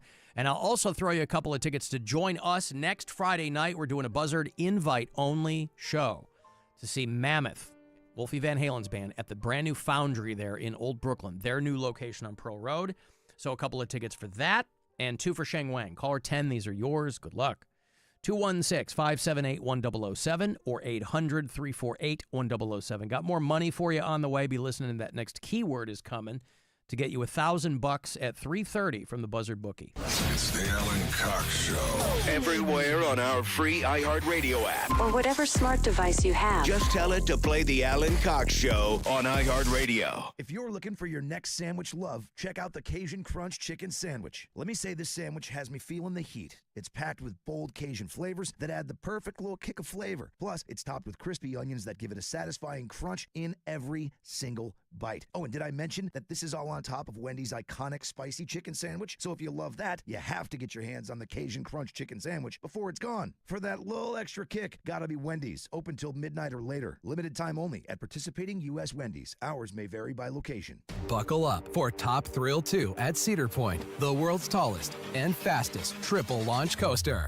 Then shift into gear as you reach rubber-burning speeds of 120 miles per hour, soaring 420 feet into the sky on the world's only vertical speedway. Race over to cedarpoint.com to grab your 2025 Summer Pass and get unlimited visits through Labor Day. Just 5 payments of $18 plus free parking. After initial payment plus taxes and fees. Online only. Texting enrolls you into reoccurring automated text messages. Consent not required to purchase. Message and data rates may apply. Hey, Dan, how you doing? Haven't seen you around the gym for a while. Yeah, I've really fallen off. Since I turned 40, I just don't get the results I used to get. Could be lower testosterone. Lower T? Yeah, I went through it a while back. Once you hit 40, your body has less free testosterone. I got Nugenix Total T, and it's made a huge difference for me. I've seen that ad on TV. Is it for real? Oh, yeah. The key ingredient is something called Tesnor, which helps boost free and total testosterone levels to help you trim up and stay lean. And it's made a difference for you? you. Man, I feel like I'm in my 20s again. At work, in the gym, and in the bedroom. Are they still giving out complimentary bottles for people to try it for themselves? Yeah, you just need to send them a text. Text ORDER to 42424 right now for your complimentary bottle of Nugenix Total T, the #1 selling testosterone booster at GNC. Plus, text now and we'll include a bottle of Nugenix Thermo, our most powerful fat incinerator ever, to help you get back into shape fast. Absolutely free. Text ORDER to 42424. That's ORDER to 42424. Sick of long security lines and flight delays? Travel on your terms. Go RVing. Get ready to save at RCDRV's open house from May 3rd through the 10th. Take advantage of huge deals on new and pre-owned RVs. Our Medina and North Ridgeville locations will feature exclusive sale pricing on all new and pre-owned travel trailers, fifth wheels, and motorhomes with special financing rates available. Plus, discounts on camping accessories. Come by today. We'll have you road ready by Memorial Day. Going up. Prices keep going up these days. It feels like being on an elevator that only goes up. Going up. But not at Metro. We're pushing the down button. Going down. We've lowered prices. Get one line of 5G data for $40, period. That's 20% lower. And you get a free 5G phone when you bring your number. Only at Metro. 5-year guarantee on eligible plans. Exclusions apply. See website for details. Not available at Metro with T-Mobile in the past 6 months. Tax applies. Hey, it's Alan. Get to your local McDonald's restaurant for the $5 Sausage McMuffin with Egg Meal for breakfast. That gives you the Sausage McMuffin with Egg Sandwich, the hash browns and the small coffee, the savory hot sausage, little slice of melty American cheese, delicious fresh cracked egg, all in the freshly toasted English muffin. Only available during breakfast hours for a limited time, so get into McDonald's. You can order ahead in the app. It's a lot easier. You get incredible savings every day. You scoot in, get your food. The $5 Sausage McMuffin with Egg Meal at McDonald's. Prices and participation may vary. When your boy Flavor Flav counts from 3, you're gonna go to Cane's and you're gonna order hand-battered, cooked-to-order chicken fingers. 3, 2, 1. Raising Cane's. One love. Hey, it's Alan for Window Nation. May marks the start of rising temperatures. We already feel it. You can beat the heat with Window Nation's semi-annual sale, 60% off and a free entry door when you outfit your whole house with brand new Window Nation windows. Plus, no payments at all for 2 years. Their windows come with a lifetime warranty, made here in Northeast Ohio, so you're saving way into the future. Sale ends soon, so don't wait. You can get a fast, free estimate by calling 866-90-NATION, give them my name, or go to windownation.com. Window Nation, proud partner of the Cleveland Cavaliers. At Get Go Cafe and Market, good mornings start with our fresh, made-to-order biscuits. Customized with eggs, meat, cheese, and more on fluffy biscuits. Just 2 for $7 with your loyalty card. Get Go Cafe and Market. Better believe it. Texting enrolls you into recurring automated text messages. Consent not required to purchase. Message and data rates may apply. Hey, Dan, how you doing? Haven't seen you around the gym for a while. Yeah, I've really fallen off. Since I turned 40, I just don't get the results I used to get. Could be lower testosterone. Lower T? Yeah, I went through it a while back. Once you hit 40, your body has less free testosterone. I got Nugenix Total T, and it's made a huge difference for me. I've seen that ad on TV. Is it for real? Oh, yeah. The key ingredient is something called Tesnor, which helps boost free and total testosterone levels to help you trim up and stay lean. And it's made a difference for you? Man, I feel like I'm in my 20s again. At work, in the gym, and in the bedroom. Are they still giving out complimentary bottles for people to try it for themselves? Yeah, you just need to send them a text. Text ORDER to 42424 right now for your complimentary bottle of Nugenix Total T, the #1 selling testosterone booster at GNC. Plus, text now and we'll include a bottle of Nugenix Thermo, our most powerful fat incinerator ever, to help you get back into shape fast. Absolutely free. Text ORDER to 42424. That's ORDER to 42424. Remember, our devices are always listening to us. We are. So if you start to see ads for squeezy salads and wiener milk, you know who to blame. The Alan Cox Show. WMMS.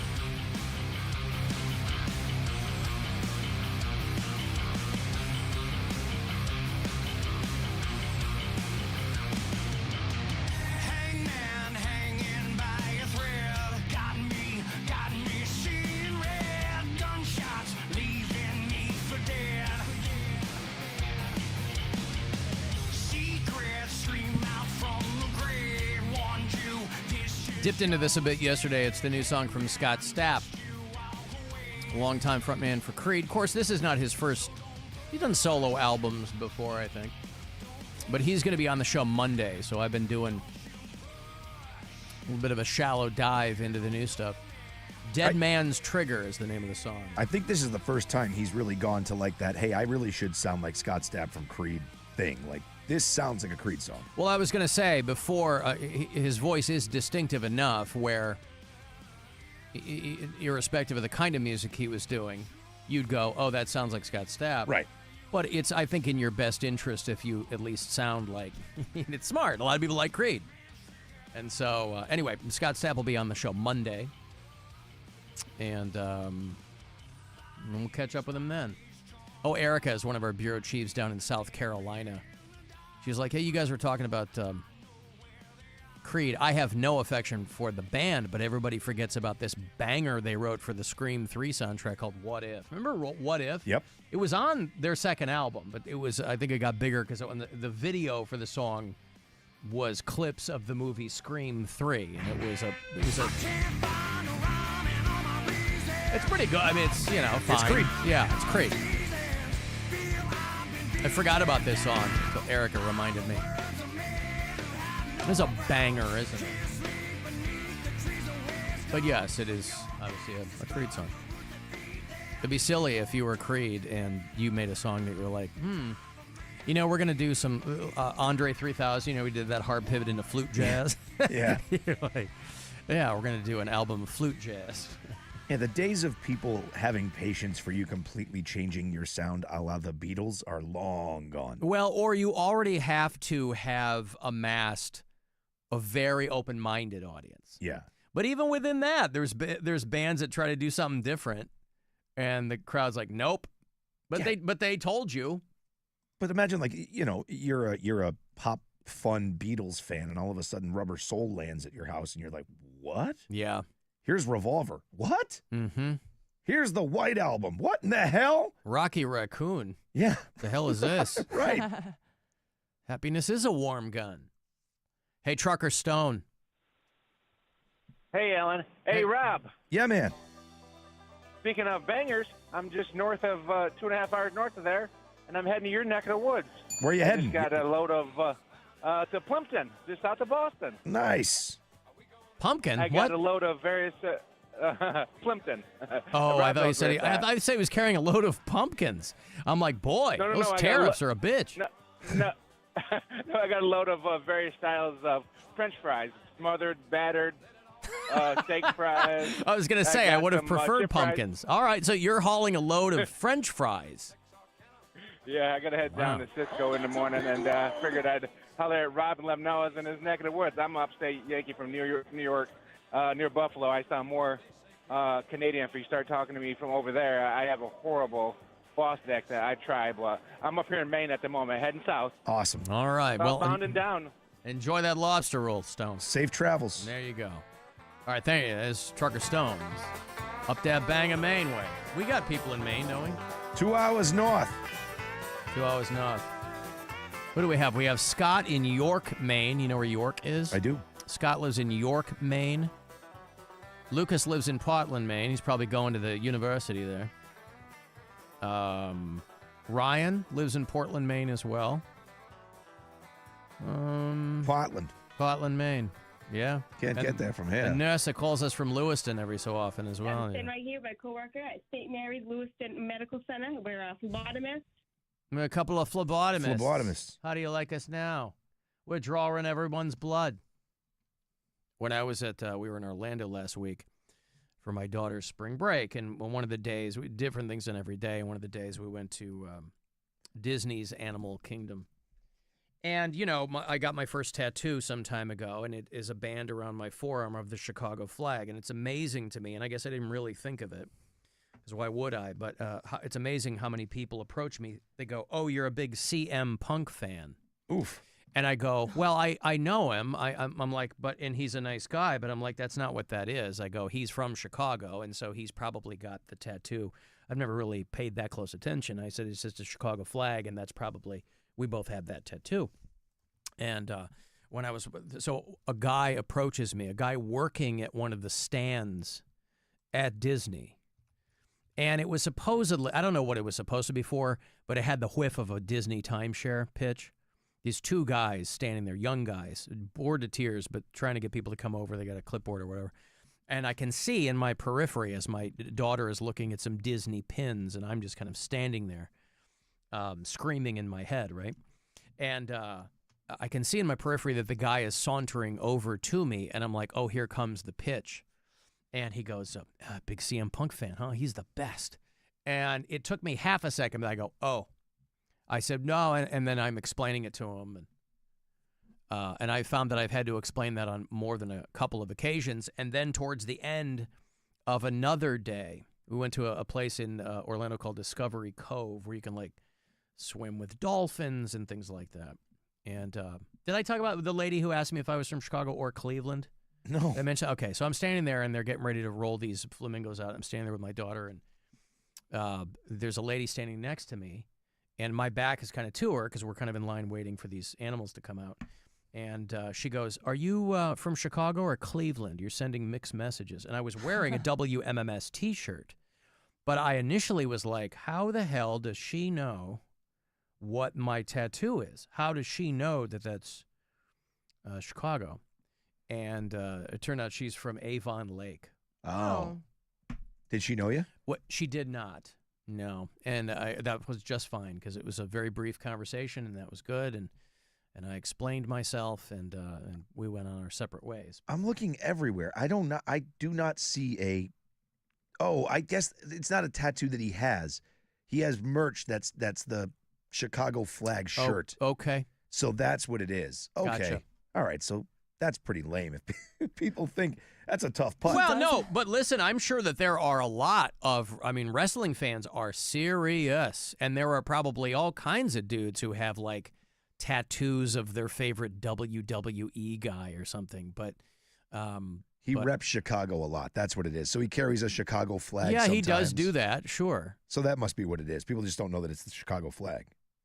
They think it's a CM Punk thing. Well, and that's why I explained to him what it was, and it's fine. I mean, he was trying to make conversation because, but he's not the only Chicago wrestler. So how long down the line before you just start saying yes, just to not engage in conversation? It's fine. I wasn't giving the guy stink eye or anything. I was actually pleased because I thought he was going to start pitching me on the timeshare.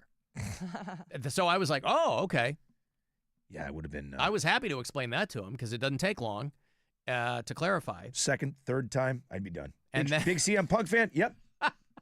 Good talking to you. See ya. If it had been all day, I would have been like, yep, sure am. Yep. Love him. Great. Love Fantastic. Phil. Huge fan. Phil's great. Yeah. But no, it did not get to that point, though. But it was. But boy, when I tell you, it's a small world rather than kill.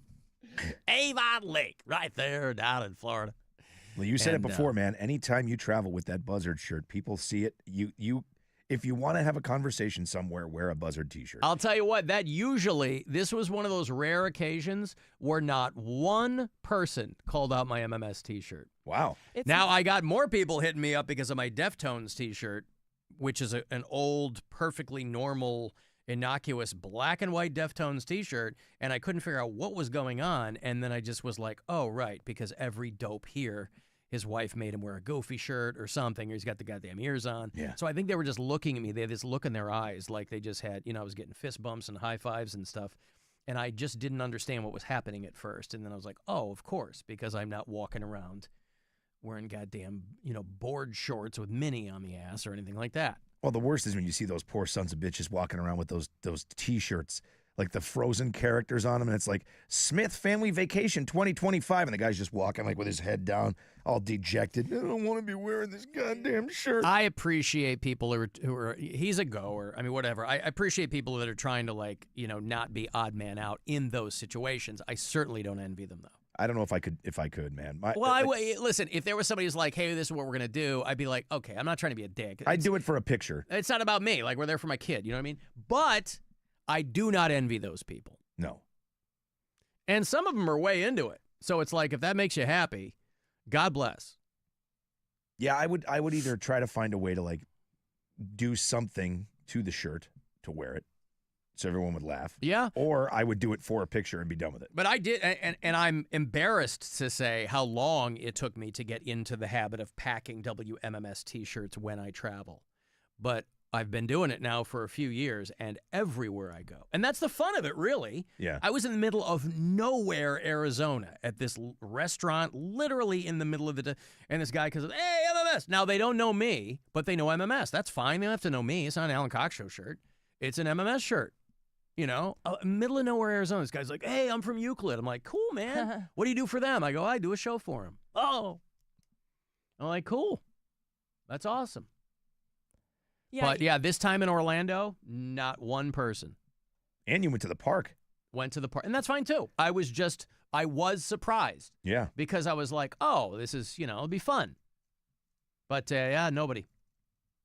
What's that, Cap? Oh, I just find that, like, anytime you wear Cleveland or Ohio gear in general, like anywhere in the world, I'm not even joking, you will definitely find somebody from Cleveland or Ohio. I just saw a post about that as well. Like, people were talking about that and sharing experiences, and every time without fail it happens. I don't know, Ohio and Cleveland people love to rep their stuff. Like, well, whether it's at the airport everybody, or wherever. listen, wherever you're from, I mean, every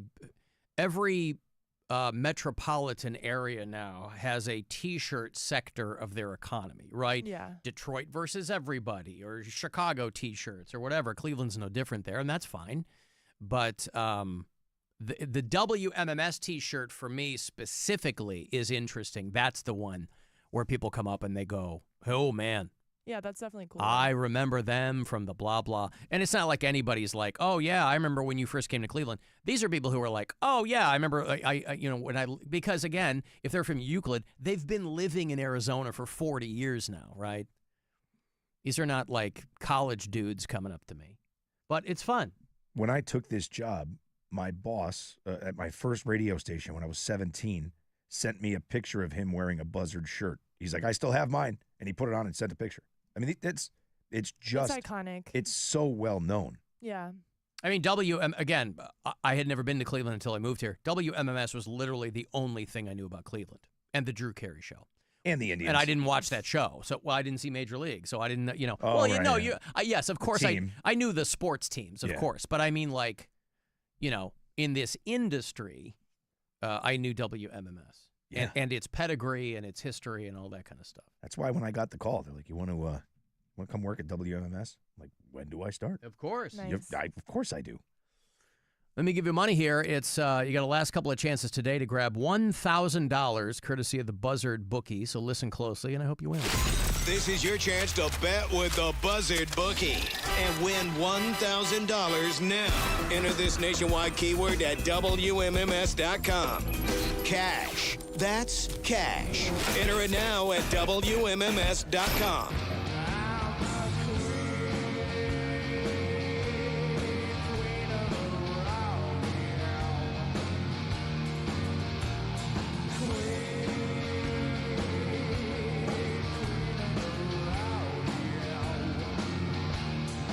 If you're deeply ingrained in the rodeo world like I am, the live Alice in Chains back in the day there.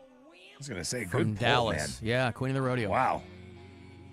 If you're deeply enmeshed in the world of rodeo, Rob, like I am, today you're mourning the death of rodeo legend Roy Cooper. They called him Roy Cooper, the Super Looper, for obvious reasons. Yeah. He got into the Rodeo Hall of Fame just 3 years into his career. He was whatever passes for a savant in the rodeo world. And he died this week at the age of 69 in a house fire on his property. Died in a house fire at 69 years old. Are you okay? No. Yeah, fine.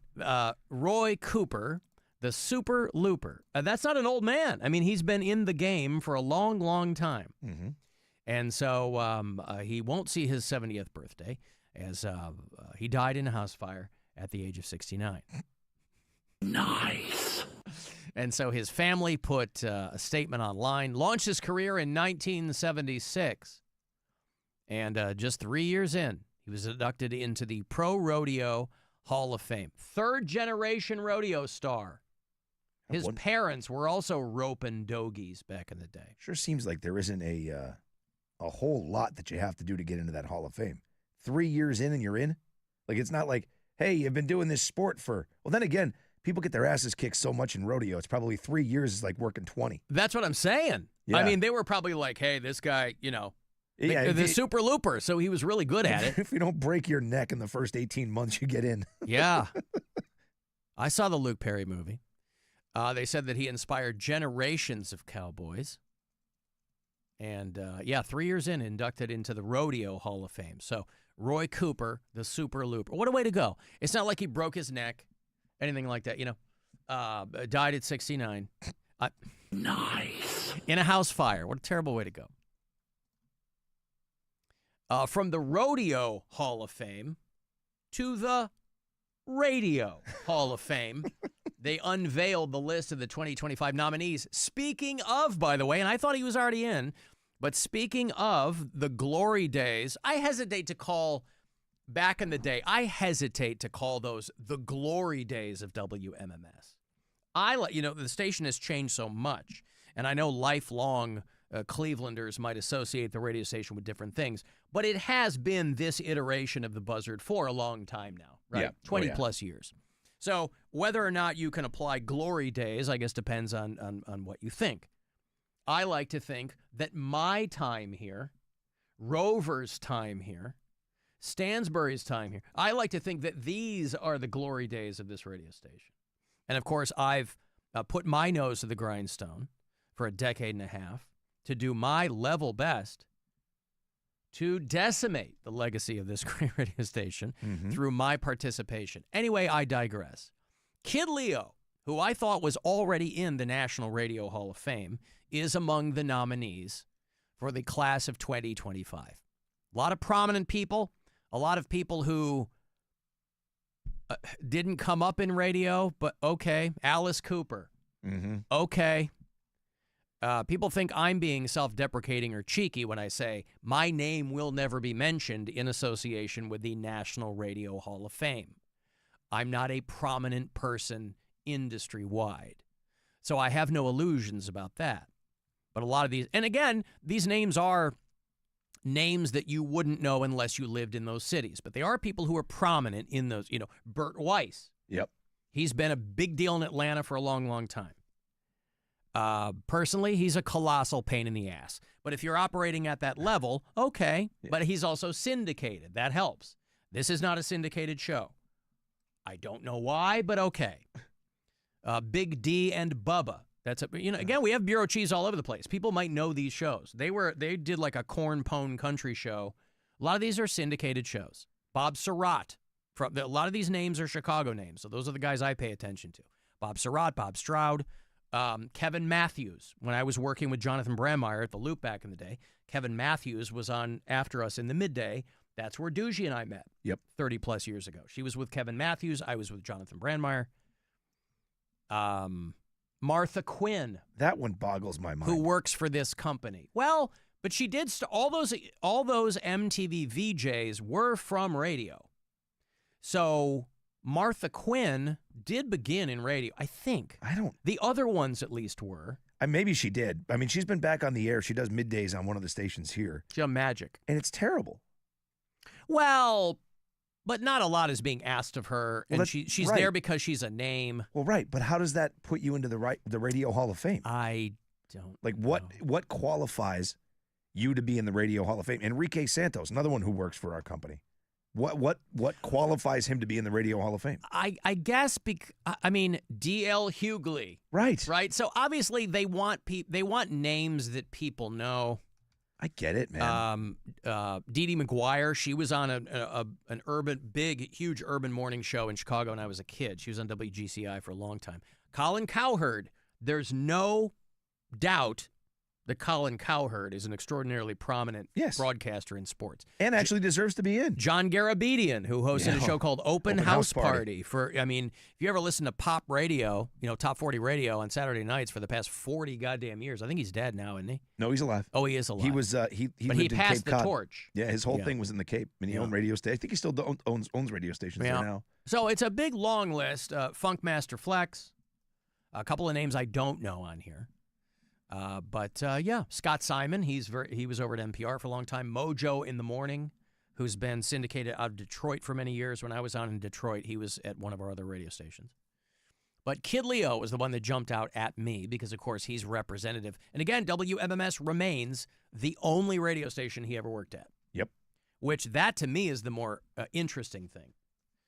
I think he does stuff for satellite radio now, or has for some time. But WMS was the only commercial radio station. And he wasn't here long. Not really. He really put his stamp on this radio station. That was the only name that I knew really associated with WMMS. And from here, you know. Went to Records.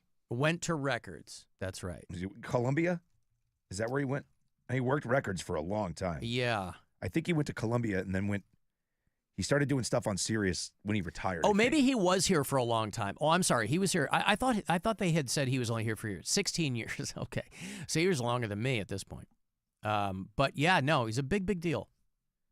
He was like the guy that artists knew when they came through. Oh, yeah. Kid Leo. He's in the video with, oh, Jesus, what's his name? We just talked about him not long ago. He just passed away recently. Cleveland guy, was part of a band. Oh, Michael Stanley? No. Oh, Jerry Shirley? No. Oh. I'm sorry, dude. I cannot think of the guy's name. He just recently passed. Within the last year. I don't know. Cleveland band. They had one hit, and then he released. Oh, good God. I mean, not Donnie Iris. He was from Pittsburgh. No. Yeah. No, give me a second. I'll come up with it. Okay. Yeah, I don't know. Somebody in Cleveland who just died. Anyway, the list there for nominees into the National Radio Hall of Fame. And Eric Carmen. Oh, from the Raspberries. Yes. Oh, okay. So Eric Carmen, one of his videos, Kid Leo is in. I guess we were talking about him because Brian sang some Eric Carmen, didn't he? And he died recently. Yeah. Yeah. But Kid Leo's in his video. They did shot, like the beginning is in like the MMS studio. Okay. Or no, the beginning is on the radio. He's laying on the beach and the radio station's playing. That's the Hungry Eyes video or something? No, it's whatever that follow-up was. Make Me Lose That's Control. the one. Yeah. All By Myself. That was he had a lot of hits. He died March of last year. Oh, Jesus, it was that long ago? Yeah.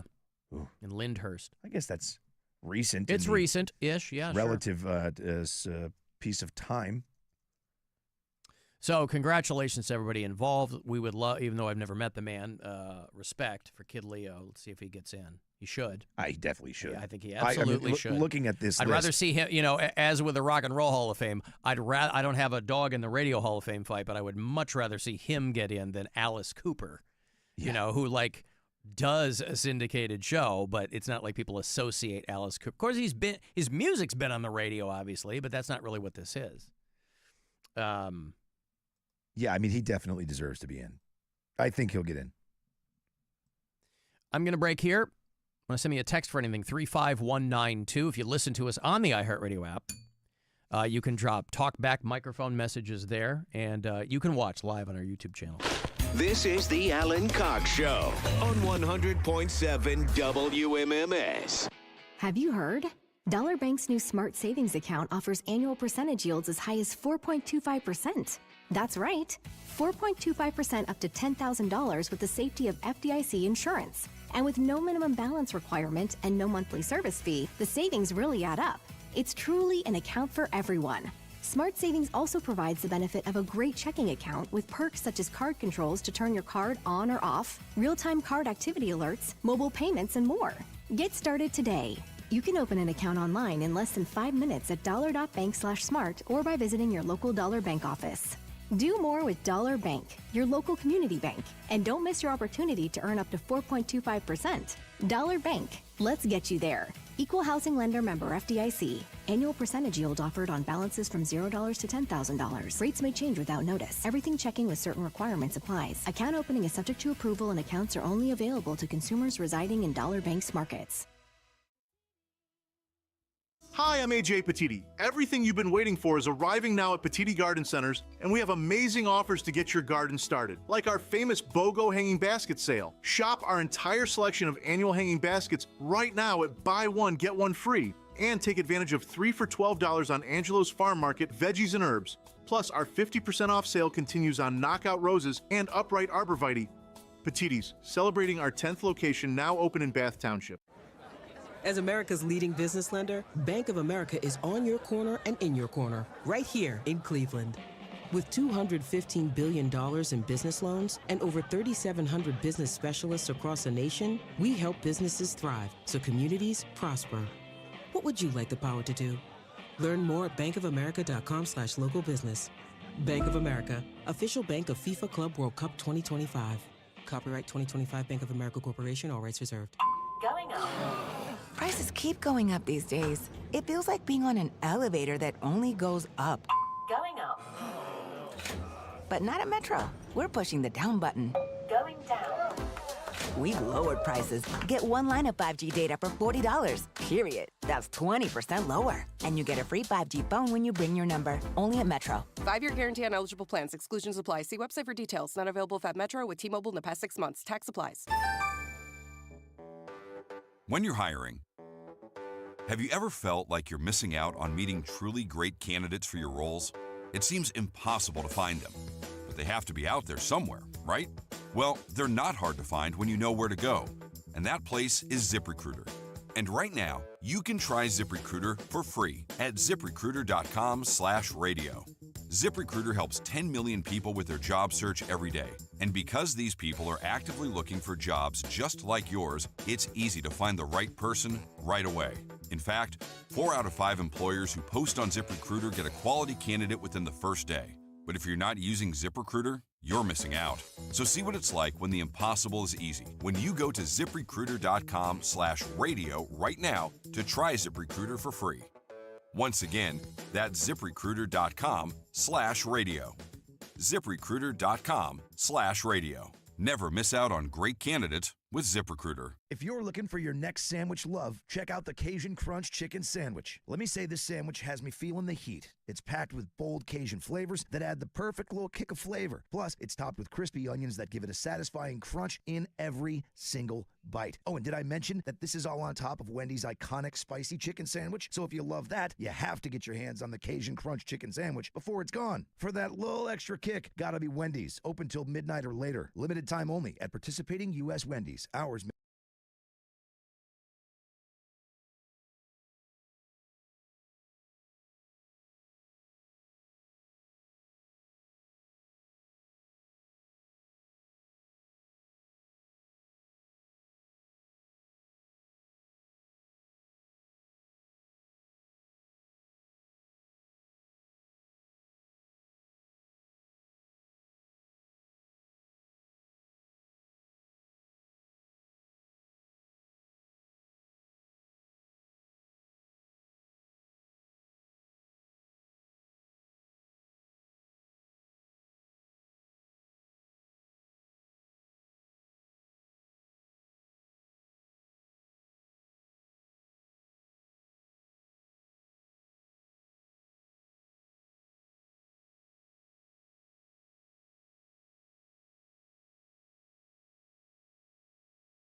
Cox Show. I'm sure it'll work for people on vacation when they don't have to do something, but I can't imagine it working on a day-to-day basis. 216-578-1007 or 1-800-348-1007.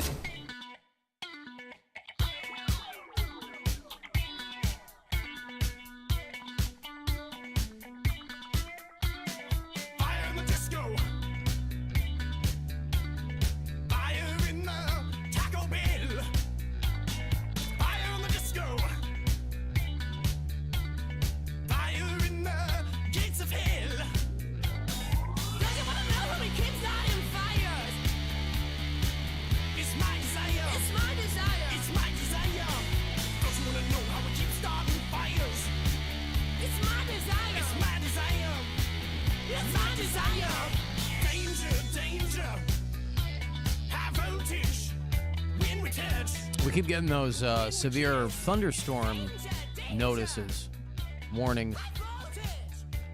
Keep an eye out for those down power lines, as it were. Guardians game is currently in storm delay. Just like right when the Guardians are getting ahead of things, then the storm comes through. They throw it on the tarps.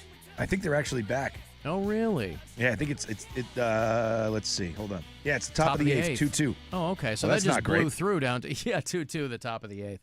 It was 2-0 when they went into the delay. Well, anyway, Guardians now. Cavs will play on Sunday. Game 1 against the Indiana Pacers. It'll be right here in Cleveland, over at the Rocket Arena. They have not yet sussed out what time that is going to be. 6 or 8. They don't really know. 6 or 8 p.m. PM, I assume. Yeah. Yes, sir. Not AM. No, sir. Oh boy. And the NFL is coming down hard on the son of the Atlanta Falcons defensive coordinator, Jeff Ulbrich. His son, Jax, J-A-X. You got a douche name like that. Of course, you got to keep one eye open on this kid. The 21-year-old son of Jeff Ulbrich is the guy who prank called Shadur Sanders. Is that his name? Sherbet? Shabuzi? Shadur, yeah. Right. Shazam Sanders. He called him and told him that he was the GM of the New Orleans Saints and that they were going to be drafting Shadur Sanders. And he didn't go as early in the draft as everybody had kind of predicted that he would go. He eventually would go to your Cleveland Browns. But that was all kind of overshadowed by the story, the news cycle of this prank call. And so the NFL has fined the team and fined Jeff Ulbrich. Imagine your dumb kid costs you $100,000. Hey, guess what? I'm taking your car back. You're moving back home. You don't have your own apartment that we're paying for anymore. And the Atlanta Falcons, I think, are being fined $250,000. No, I'm sorry, $250 total. So the team is getting fined $150. Jeff Ulbrich is on the hook for $100,000. I'd be so pissed. And they were trying to figure out, because you have these guys on draft day, they have a phone line that is dedicated to them by GMs and things. So there's really no reason anybody else would have that phone number. So you're not expecting that you would get a prank call. But Jax, I guess, was bored and saw Shadur Sanders' number on his dad's iPad. Saw it there, called the number. Now, the reason they got caught is because, of course, they posted the video. This kid's a real dope. Because if you're going to post something like that, all I would say is make it funny, make it good. It's like not creative or funny or anything. There's like no payoff to this. None. He just calls Shadur Sanders and goes, hey, man, we're going to, hey, I'm with the Saints. You got to wait, bro. And like his friends are laughing in the back. There's no upside to this. None. For anybody. This is Mickey Loomis here, GM of the Saints. How you doing? Good, how are you, man? Good, been waiting on you. It's been a long wait, man. No, for sure. We're going to take you with our next pick right here, man. Yeah. Yes, sir, let's be legendary. But you're going to have to wait a little bit longer, man. Okay. Sorry about that. What does that mean? Yeah, what does that mean? What do you mean I got to wait a little bit longer? He's like waiting to get drafted. So, yeah, imagine you cost your dad $100,000. I don't know what Jeff Ulbrich pulls down from the Atlanta Falcons, but he's not the head coach. He's the defensive coordinator. He had to apologize. The team had to apologize. The kid. The kid. I'm really sorry. I overshadowed this moment for Shadur Sanders. Is that what he said? Yeah, he wasn't even the one that made the call. He gave the phone to his buddy. Oh, he did? Yeah, his buddy. He was sitting on the couch I don't know laughing. this kid's voice. I didn't know. I mean, you know. Yeah, no. It was. I just read that. It was his buddy that made the call, but he gave him the phone. He was sitting on the couch laughing. That's who you hear laughing in the background. Okay. A dick. Here's Jeff Ulbrich. My actions of not protecting confidential data were inexcusable. My son's actions were absolutely inexcusable.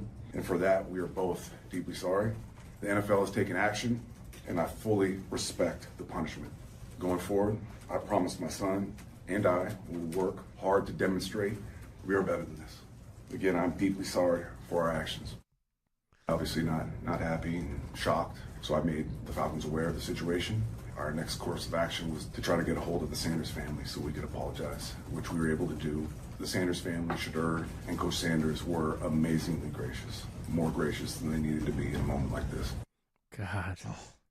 I'd like to apologize to the whole Sanders family. Shazam, Shabuzi, Sean Board, Sha-Na-Na, Shampoo. All of them. We're so sorry. I love how he refers to his son's blunder. A blunder is a mistake. A blunder isn't a purposeful prank call. Blunder is when you screw up. It's a mistake. Oops. That's not what that was. My son's blunder. So he's making $1.6 million. So okay, still, I mean, that's a listen, $100,000 is $100,000 when you're making a little over. What I'm saying. I mean, he was the guy. He was with the Jets Yeah. when they blew out Robert Saleh. He was the guy they put in there. He's like the assistant coach or something. And so Jets didn't want him to be the head coach. So he goes down to Atlanta. But he played for the 49ers for about a decade back in the day, Jeff Ulbrich. My father would get pissed if I left the lights on. Oh, my God. I feel that. My dad, I would have been dead. There would, well, my son Rob would apologize, but I just buried him. There would be no anything. There wouldn't even be an opportunity for me to apologize. Because you probably would have gotten away with it had you not posted the video. Everybody's got to post for clout now. I mean, maybe they would have caught you even if you, but if your dad has been in the NFL at some level for a long time and you're his kid, I would think you'd know at least somewhat the protocols. Yeah. And that is going to, somebody's going to get a fine for something stupid like that. I think he probably, well, he's dope. He's 21. It's not like he's 14. Right. He's just an idiot. But the thing is, I think that they probably would have caught it no matter what, because those phones aren't their phones. The NFL gives those phones out. So this was an unknown number calling into that phone. I mean, they just would have had to trace the line back. You know what I mean? They did fine the Falcons $250,000. Yeah. So the team's pissed. $350 total. Everybody's pissed. This kid's you're going to your son. You're like, bro. Do you know what pays for everything around here? My job. My job pays for everything. Not only are the Falcons hinky on me now because of you douchebag, what other team is going to hire me? Hey, dummy, did you forget to close the door behind you? Oh, my God. Sorry, Dad. Yeah, that would have Sorry. been your dad. Yeah, my dad. Hey, Dad, sorry I cost you $100,000. Dad? Yeah. Dead. You'd sleep with one eye open for a month. A year. A year. My dad would have never forgiven me. I'm telling you right now. Never. $100,000? Oh, for making a prank call. Oh, I'm telling you. He would have killed me. Yeah, I just don't know what anybody's thinking. And Shedeur Sanders, I mean, for his part, he's kind of like, it didn't change my life. I was confused. Like, I didn't understand what was going on. I thought it was the Saints calling me. So it's not, not his fault and no downside to him. No, and almost Kinda immediately. gets his hopes up, though. Yeah, but Well, still, it I mean, did, if that's everybody's got their hopes up. Yeah. I mean, he already was going way later than anybody thought he'd go. So he was probably bummed out. And then you get a call. There isn't one person among us who wouldn't take that seriously. Of course. Exactly. That's why it's Because like you're excited. mean-spirited. In the moment, you're not going, oh, the GM of the Saints sounds like a 21-year-old dude. No. You're not thinking that. Plus, how many times has that guy talked to the GM of the Saints? Right. Never. You know? You could have called with any accent. Hey, this is the GM of the Saints. Okay, Yeah. cool. Yeah, great. So Shedeur Sanders, I don't know what the Browns are paying him, but it ain't much. You know, there's a huge, huge difference between going first or second in the draft and going fifth round, right? 144th, whatever he was. Yeah. And he's coming to a team that's got a handful of quarterbacks. So 5. Yeah, 5. You're one of 5 quarterbacks. So, but whatever. You know, you're in the NFL. That's what all the work was for. But Jesus Christ, this kid, you're going to be mowing lawns for the next 10 years, son. My son's blunder. I love it. So they're gonna pay him a 4-year deal. It looks like worth $1.15 million. That's assuming he makes it and everything goes. Yeah, 4 years, $1 million. Yeah. Right. No, 1.5 a year. Total. Yep. No. 1.5. Oh, 1.5 I a see. year. So yeah, like $4 $5 million for I see. Yep. Okay. I don't know what the minimums are or anything like that. I thought they were paying him $1 million total for 4 years. No. That would have been way higher if he got drafted. Yes. Anywhere towards the front. He'd be getting double-digit millions if he had gone as early as they thought he was going to go. But anyway, that story essentially overshadowed that whole experience. What a colossal jerk-off move if you're that kid. Putting everything... Because every day now, Jeff Ulbrich is like puckered, thinking he's going to get the call. If he hasn't already, I don't know. Maybe the Falcons are like, look, man, this really blows. This has cost all of us a lot of money. Your kid's a dope. Your kid's a dope, but we're not going to cut you because of this. I don't, Oh, God. Yeah. I just still keep going back to thinking about my father. I cannot begin to explain to you, Alan, what would have happened to me even if you make that relative to what my dad made, right? I think it's like 1/16 of what that guy makes every year. Yeah. If I cost my father 1/16 of his salary because I made a prank phone call. Yeah. We were doing it on pay phones. Nobody would have been able to track us. Death wouldn't obviously be real, right? Right. I mean, it could be. At $1 million, it probably would be. But if it was 1/16 of his salary, he probably would never talk to me again. And I don't even know what he would do. I would for something so stupid. By the way, no payoff. It's not like the kid posted it and he's like, "Hey, I have 4 million followers. I monetized this." And it's just not funny. It's Exactly. not fun. There's no payoff at all. It's not like, listen, there are some really funny constructed prank calls, right? Even if that doesn't really scratch where you itch, there are funny ones out there. This is nothing. It was funny to him and his friends. That's it. And it was just because he had access to those phone numbers. Yeah. That's the only reason. I mean, it is Jeff Ulbrich's fault. Of course it is. I mean, but lock still. your iPad. Yeah, lock you. But you also, I don't know. You don't think of your kid being that stupid either. I mean, you know everybody knows if their kid is a douche. Whether you want to, my parents knew. Yeah, me too. Everybody, you might not want to cop to it, but. Yeah, but at the end of the day, dude, it is his fault. But. Yes. You don't. Would you think if you left your phone unlocked that your kid would go through it? No. So. Nor would I think to do that to my dad. Right. I'd be like, my dad works for the National Football League. All good things come from that. Yeah. That's what I tell my daughter and my older kids all the time. When they give me not give me a hard time, they'll like kind of poke me about my job. I go, do you guys realize your entire lives have been provided by what I do for a living? Yeah. Right? This pays for everything. It pays for your lives.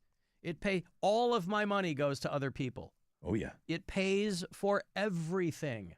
The house. You should be huffing my taint on a regular basis. And they do. My kids are awesome. But it's like, and this is a very silly thing to do for a living, but it's still a job. And I'm like, The house that farts built. Yes. I'm like, everything should be in service of this. You lose your gig, you pack your crap and sell go. your house and move to another city. It's like sports in that way. Except you're not making millions of dollars by and large. I ain't. Not making that 1/16 I'm not making. Man. It is on the mission statement. People remind me, kids are dicks. But I always think of it in terms of little kids, too. Little kids are dicks to each other, and, they kind of haven't. But a 21-year-old kid his brain hasn't stopped forming either. But it would never, to your point, it would never occur to me to do. There'd be like an Allen-shaped hole in the wall, like a cartoon, right? Like, oh, he definitely would have put me through a wall. But could you even? I guess I had enough fear and respect. It was I guess. all I don't even know if it was respect. I'm sure that was in there. For me, it was all fear. All fear. Both of my parents. I would have all never. Fear. And by the way, that was by design. They create, you know what I mean? Because it was that generation. Fear was what kept people in line. Yeah. Shedeur Sanders is going to get paid more in college than he's going to make with the Browns, people say. Is that true? Because of the NIL stuff. Yeah, NIL. Well, then he's got some cash already. Yeah, but again, he's not playing for this contract. If he was staying in, right, the big one, if he does well. But if he stayed in college, is he coming out as a junior? Is that the deal? I don't know. Okay. I don't know what but year he was in. He'd make more money if he stayed in the school. I would imagine then that he probably had a year of eligibility if he could That's do that. why they always tell you, stay in school, kids. Because because your NIL monetization could really be amazing. And so that's important to remember. So yeah, the dad. Oh my God. Crazy. That to me is more, I got to tell you, and I haven't even talked about it. Haven't talked about it on the show. I couldn't care less about this Bill Belichick girlfriend thing. Oh. And I feel like the only guy who I haven't talked about it at all. I couldn't care less. What is the big mystery here? Dude. A guy with a girlfriend 50 years younger than him will do whatever he has to do to keep her around. First of all, you are kidding yourself if you think they're actually banging. They probably did a couple of times, but it's like when Hugh Hefner and those girls all swore that every night they were in a big ol' orgy, and then he dies and the girls were like, I never let him touch me. Of course you didn't. Early on, probably, yes. This Jordan Hudson, yes, probably a couple of times they went at it. There's not, but even if they are, this guy's going to do whatever he's got to do. See, I don't even They're like, he's so prominent and she's so bossy and he's buying her millions of dollars of real estate in her name. Yes, of course he is. It doesn't matter that he's Bill Belichick. He's a 74-year-old guy with a 27-year-old girlfriend. His brain's all in a froth. I got to tell you, dude, to be honest with you, I don't even think it's that. I really don't. I wholeheartedly believe that she's working in a PR capacity for him. 100%. They were like, 60 Minutes, she was throwing in and saying stuff and blah, blah, blah. And it's like, yeah, he wants her doing this. Yes. He agreed for her to be there. He's going to let her do whatever she wants. And he's released a statement that says right in it, I went into this interview with certain things that were off limits to talk about. They kept pushing it. He said, we sat down and talked for 35 minutes. You saw 8 minutes of it. And they focused on her saying we're not going to talk about that. And that's their job, too. Correct. That's their job to ask him questions he doesn't want to be asked. Without to question. get his reaction, But people are acting like she's sidelined him or she blindsided him. I'm like, none of this is confusing. Yes. And that I do believe Megyn that's Kelly, why she stepped in. This is elder abuse. Boy, MAGA women, by the way, sure are threatened by young hotties. No doubt, Megyn Kelly. Elder abuse. What do you think is happening here? He's an old dude with a really young girlfriend. She's going to do whatever she wants. So he keep dipping into that good. If they're doing that. I couldn't be happier for him, by the way. She's not my cup of tea. But whatever. You're 74? He's like, yes. Now, I don't know why. It's well documented how they met. Yeah. I wasn't sure why she jumped at, we're not going to talk about that. They met on a flight. I think, she that's was in why. college. That's why? Because they've already talked about it. Right. But who cares again? You think it's because she was underage? No. Okay. No. Well, no, she couldn't be because she was 20. She's 27 now. I think. It had nothing to do with that. I think it's just he's there to talk about a specific thing, and these guys He's get on a book pissed tour. off. And you ask them about stuff they don't want to talk about. They give you the list of stuff. You ask anyway. People get pissed off. The PR person gives you the finger, and it's over. That's happened forever. That's what happened here. That's all this is. I will say this, and Megyn Kelly did bring this up, and she is correct. When they get into if the roles were reversed, if it was a 74-year-old woman and a 27-year-old dude, like let's say a young guy was like poking out Helen Mirren or something like that, right? Mm-hmm. I mean, they go, oh, well, this would be a whole different situation if blah, blah, blah. And it probably would be, optically, it would be different. People would be much more interested in that because this situation is so kind of cliche. But he's a rich guy. He's helping out his girlfriend. She's going to walk away with a multi-million-dollar real estate portfolio. And what's the matter with that? It's for time served. It's for climbing on top of this manatee and letting him have some fun. You know, she's from Maine. She's from New England. You said this when they first got together. Yeah. You're like, her family is like, let this man do to you whatever he wants to do. He's Bill Belichick. He gave us 6 Super Bowls, dude. Do whatever he asks you to do. Nothing is off limits, honey. She was raised in Hancock, Maine, to parents who ran a fishing business that went bankrupt in the early aughts. Her mother eventually moved to Provincetown, very, very gay community, right? It sure is. Where her mother manages a sex toy shop and museum. Wow. Yeah. Nice. And so this story is like, oh, she's got an $8 million real estate portfolio right after she met Bill Belichick. Yes. He probably put her in charge of it. Hey, go buy these. She's like, I want to be a real estate person. You know, whatever she told him. And he's like, yeah, I got money. They said over the course of his career, he probably made about $250 million. Yeah, he's loaded. That's not counting the endorsements. What I thought was more interesting is when they were talking about how Robert Kraft isn't even acknowledged in his book. That, to me, was more interesting. But, yeah, I didn't talk about this because I'm like, wow, I don't understand the fascination with this. It's not a new relationship. It's not like it wasn't her debutante ball on 60 Minutes or whatever that show was. And I'm like, what part of this is confusing at all to anyone? Well, you could tell that the guy from the start was trying to kind of be a bit of a dick with Belichick, too. You mean the interviewer, yeah. Yeah, I mean, he started with, you were fired from the Patriots, and he's like, well, it was a mutual decision, you know? And he's like, well, Bob Kraft is on record as saying you were fired. Well, like I like to say, it was a mutual decision. Okay, we get it. He's trying to save face. Done. Move on. They just kept going and going and going. Well, also, you know, that's Bill Belichick. He's not going to give you, but you do have to ask the questions. And Bill Belichick has been silent with the media. Yeah, he doesn't forever. He doesn't want to do a book tour. That's why I'm saying he's letting his girlfriend call these shots. Yeah, she's back she there. Gets We're to not be the bad guy. Yeah, he doesn't have to deal with it. It's smart, man. Yeah, but your friends do know you're porking a guy in his 70s. Bill Belichick or not, he's a 73-year-old man. Stop. See, again, you're not thinking as a guy from New England. Every single one of her friends is so jealous of that girl. But here's the thing. They could get a multi-millionaire football player their own age. Doesn't matter. It doesn't? No, there's one Bill Belichick. There's one Tom Brady. In New England. Yeah, that's what I'm saying. Right, but that's why you're saying I guess. Her friends are all like, oh my God, what is it like to sleep with Billy? Oh God, does he wear that sweatshirt and a sack? Yeah. I'm telling you. Okay. Well, you know. I mean, that is on their Christmas card. Yeah. Like people write what their family's doing.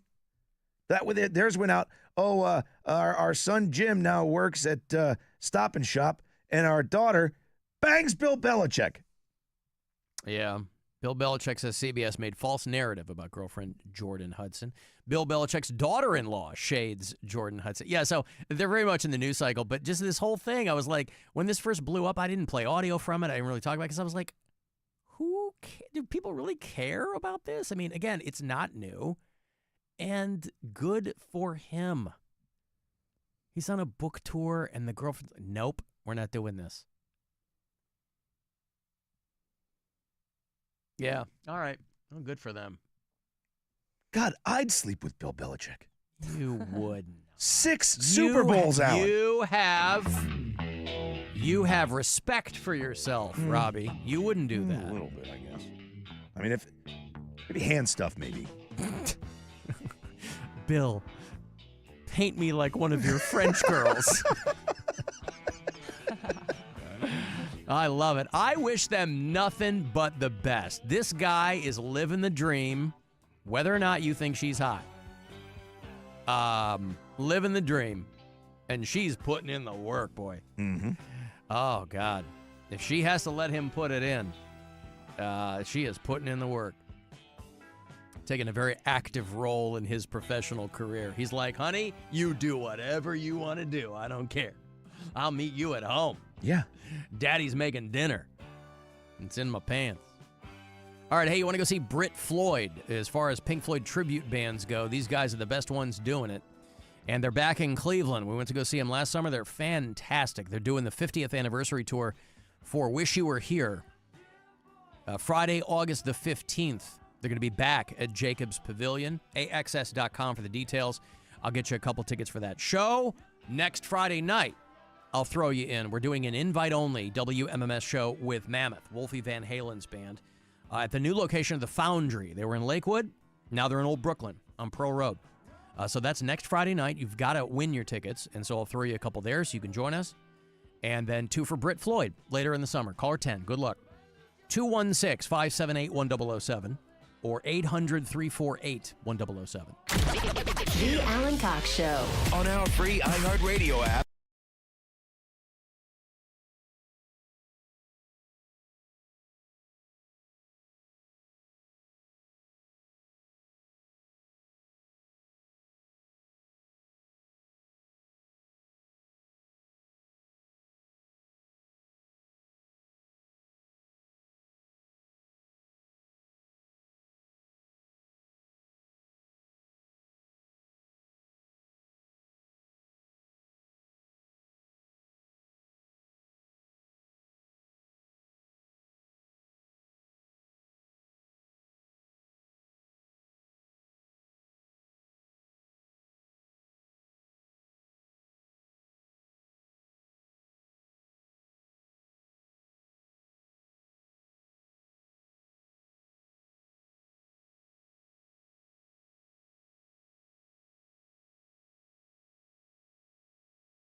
I'm playing these guys on Saturday night. Brujeria. You know, Cinco de Mayo is Monday, so we're going to be dipping pretty liberally into Mexican metal on Saturday night. Not exclusively, obviously, but we're going to dip it in there. These guys have been around a long time. I like them a lot, so we'll play some Brujeria on Saturday night. We do a metal show here. It's called 2 Hours to Midnight. Starts at 10 o'clock. It is me, and it's Corey Roddick, and it's Pat Butler, and we throw together 120 minutes on Saturday nights of nothing but metal. Your requests and local metal and just songs we dig, brand new stuff and throwbacks and classics and all of it. So if you're a metalhead and you like that stuff, maybe you want to dip your toe into the heavy metal pool. Maybe you hear me talk about it incessantly week to week, and you go, maybe this guy's on to something. You can join us on Saturday night and find out for yourself. So 2 hours to midnight is this Saturday night. You want a little taste of who I'm going to play, Rob? You want to hear who I'm going to play? Yes. I'm going to play, well, here, let me, rather than just give you the names, because the names won't mean anything to you. You started with Brujeria. Yeah. Brujeria, yep. We're going to play Jenna Torturers, okay? We're going to play a local band called 72 Legions, right? That's some of them. We're going to play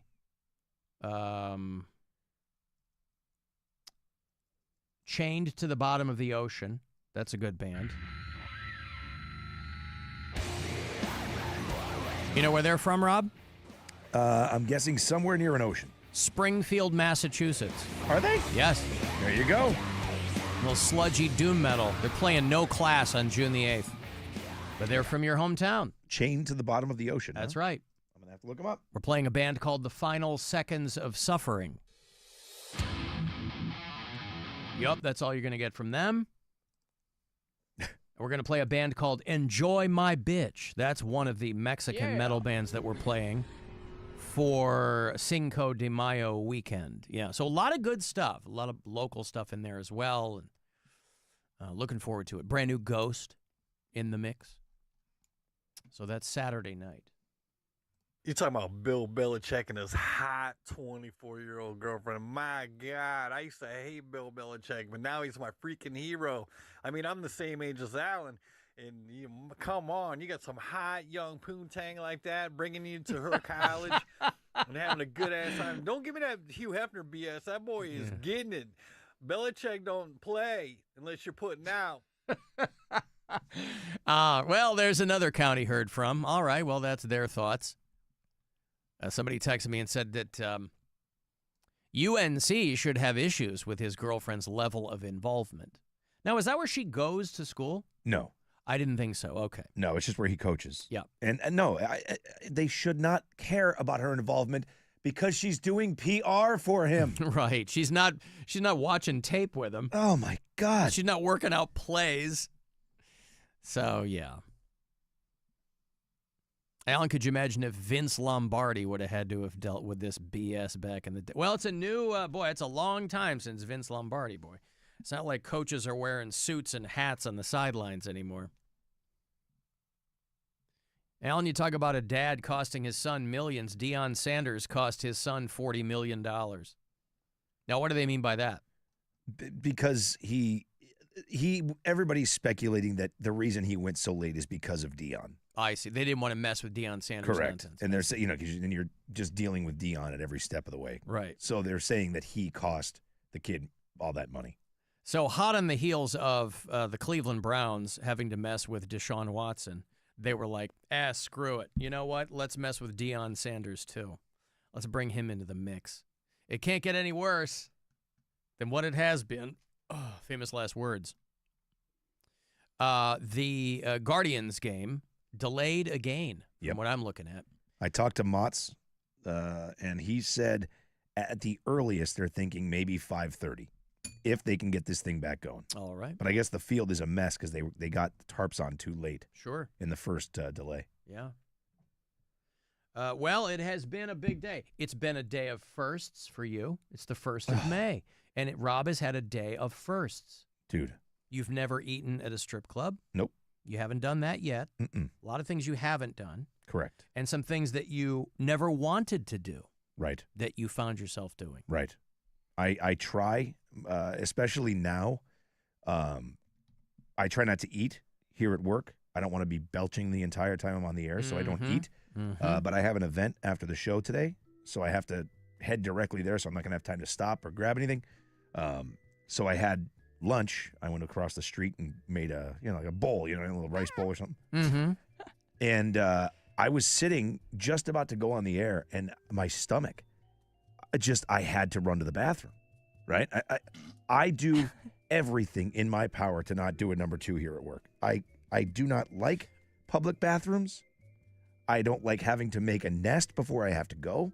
I don't like doing any of those things. So I ran, I went, I'm fine, I'm back here. In that, I don't know if it was first or second segment, when you came back talking about the dimes, everybody was giving me crap on live. Video, please. Can you turn the video on? I wasn't even here. I was in the bathroom. I had to run to the can. I text you, and I'm like, dude, there's a good chance I'm not going to make it back in time. I feel you. Oh, just a full-blown, my stomach is a wreck. So I'm just hoping. Yeah, Kat has walked mid-segment. Just got up and left. Because she had a turtle head poking out. Yeah.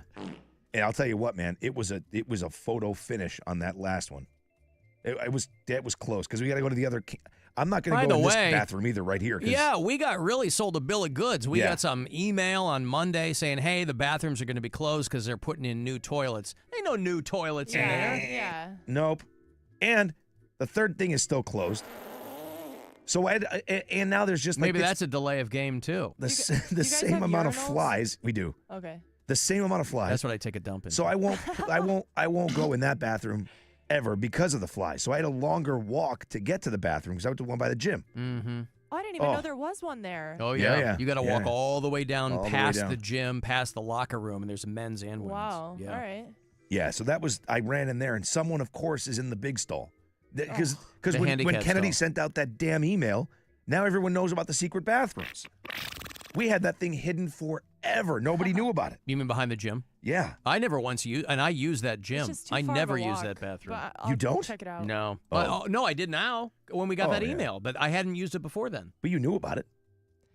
I've I actually guess. considered looking at apartments in this building, and I haven't just because of the maintenance of. No. It's perfect for that. This is the building. Listen, if I could have 2 residences, I 100% would live upstairs. This is a fantastic building. I recommend anybody that's looking for a place to come here. I love it here. Just for proximity. It's perfect for everything. Now, that bathroom has been a problem. But you're not using that bathroom here. The bloom is off the rose with that bathroom. We know why it's a problem. It's because we're sharing it with the public. We said that before we moved into here, which is why everybody was pushing the Keiths to build bathrooms. I know. I wish we But had there was that. no space, I guess. So whatever, you take a walk. But yeah, man. So yes, not the first time I've gone to the bathroom here, but the first time I've ever had emergency type, hey, AC, put on a song, buddy. I got to go. Mm-hmm. Yeah. And eating. I try not to eat here. Was it everything you hoped it would be? Was And- what? and Going to the more? bathroom? Yeah. Well, I thought you meant the bowl. Like I told you, it was a photo finish, man. It was the kind like you got to take your pants down real slow because you're worried about moving too fast. It was it was That bowl everything looked that you good. expect it is. I'm sure it looked even better coming out. I didn't check what happened coming out. But I left that to the water. I'm not gonna. Yes, that's right. And I'm a courtesy guy. Let's just be done with it and yeah, move on. Yeah, I flush on splashdown. I'm a courtesy guy. Oh, that was rough, man. It was I'm close. not a peeker either. Everybody thinks I'm so weird because I don't look at the paper and look at the bowl. I'm like, I know what I'm doing. We've been doing this our whole lives. What am I checking? Like the rest of you are the ones who are leaving bathrooms look like a massacre happened there. I don't. I got my stuff locked down. Well, no, I didn't. I didn't make a mess. That's what I'm saying. All Yeah. these other people who think I'm some weirdo because I don't double check everything. What the hell am I checking? Well, you know when you're Of done. course. Yeah, I mean that's Yeah, right. What is there to double check? I don't know. People are like, oh, you got to check the paper so you know when you're what? That's how you know you check the paper. You can't. Are you completely dead below the waist? Like you can tell.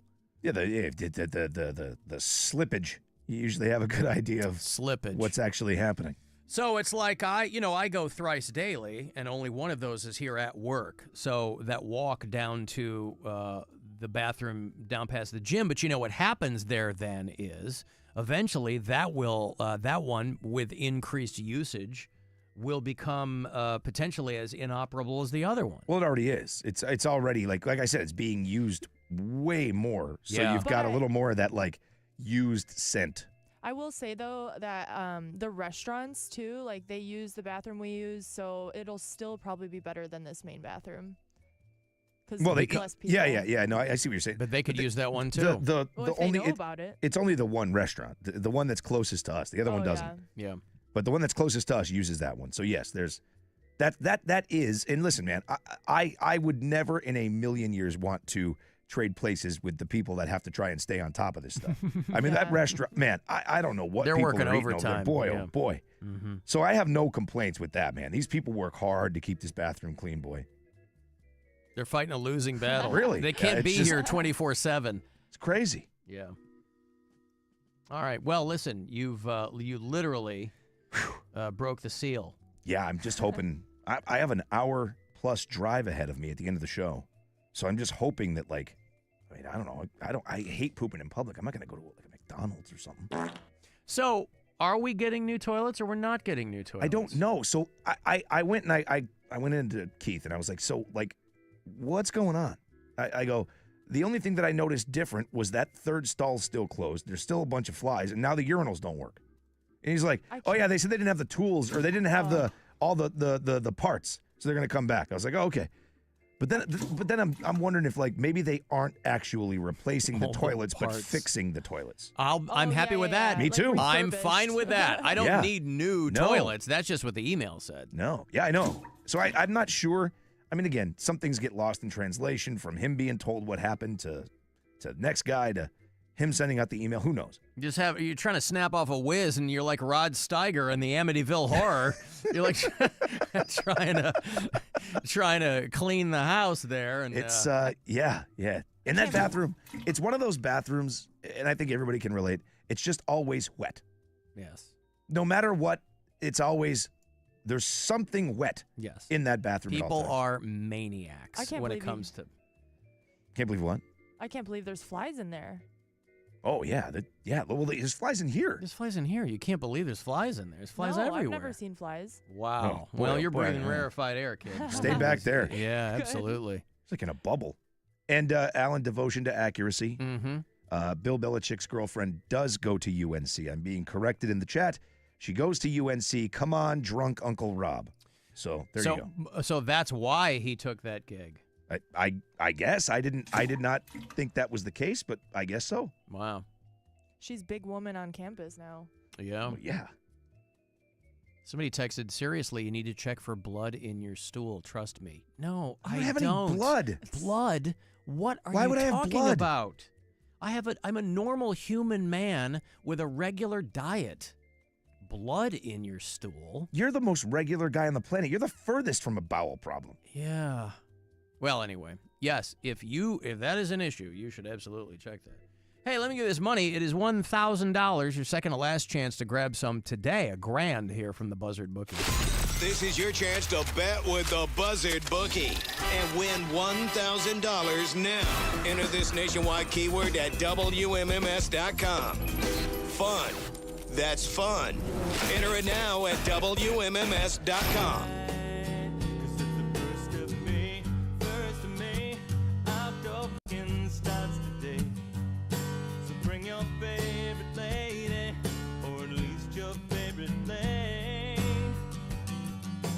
Water's not cold, baby, dip in your big toe. Maybe I'll see you in flagrante delicto. Grass below you, sky above. Celebrate spring with a crazy little thing called fucking outside. Fucking outside. Fucking outside. 1st of May, outdoor effing starts today. Of course, it is very, very wet out there. It's not, and you ain't going to make it wetter. I know what you're thinking. Mm-hmm. But still, very exciting. That we've Sloppy moved too in- or no? Huh? Is it sloppy as well or no? Outside? Yeah. Yeah, I don't know. I haven't heard anything along those lines. Wet and sloppy. I have to assume that, Yeah. in fact, it probably is. I feel like they go hand in hand. Yeah. It's not like those are juxtaposed in any way. Wet They're- and sloppy. That's right. Thank you, Jackie. Once upon a time, I had sex in a baseball field at nighttime. Once we were done and everything, we both looked down. They had just cut the grass that day, so we both had a lot of wet grass and a lot of weird places. Mm-hmm. And sloppy. Yeah. Is that the uncompetable guy? His voice sounds familiar. Uncompetable. The same dude? I don't know. All right. It's the season of love. Thanks for the gonorrhea. That's right. That's how Brian marks the 1st of May. Alan, you were playing the video yesterday of Michael, talking about Freddie Mercury and how he put the kibosh on these planned duets back in the 80s with Michael Jackson because Michael Jackson was intent on bringing his goddamn llama into the studio. And nothing seemed too weird for Michael Jackson, but people were reminding me about that. He was singing about the llama in that one song. Saying llama there? I don't think he's saying llama. Mm-mm. He's saying mama, right? Mama. Lead Mama track on say, Thriller. Mama sa. Want to be starting something. Starting off Thriller. For some reason, I was thinking that Want to be starting something was on an earlier album, but it was track 1 on Thriller. Was it really? Yeah. Wow. See, I with you. I would have thought that was like. I thought it was on Off the Yeah. Wall. It's on Thriller. First one there. It was him on the baseball field. Yeah. Dude. We got honey grass stains all. I walked in today and Ryan, one of our sales guys, was like, dude, he's like, that was so funny. And I was like, it's been a long time since Alan got me to laugh like that. Like that was like the kind where your stomach actually hurts. Like I laugh Michael a lot. Jackson in the studio with his my llama. God. Yeah. I laugh a lot when I'm in here, but not like that, dude. Oh, God.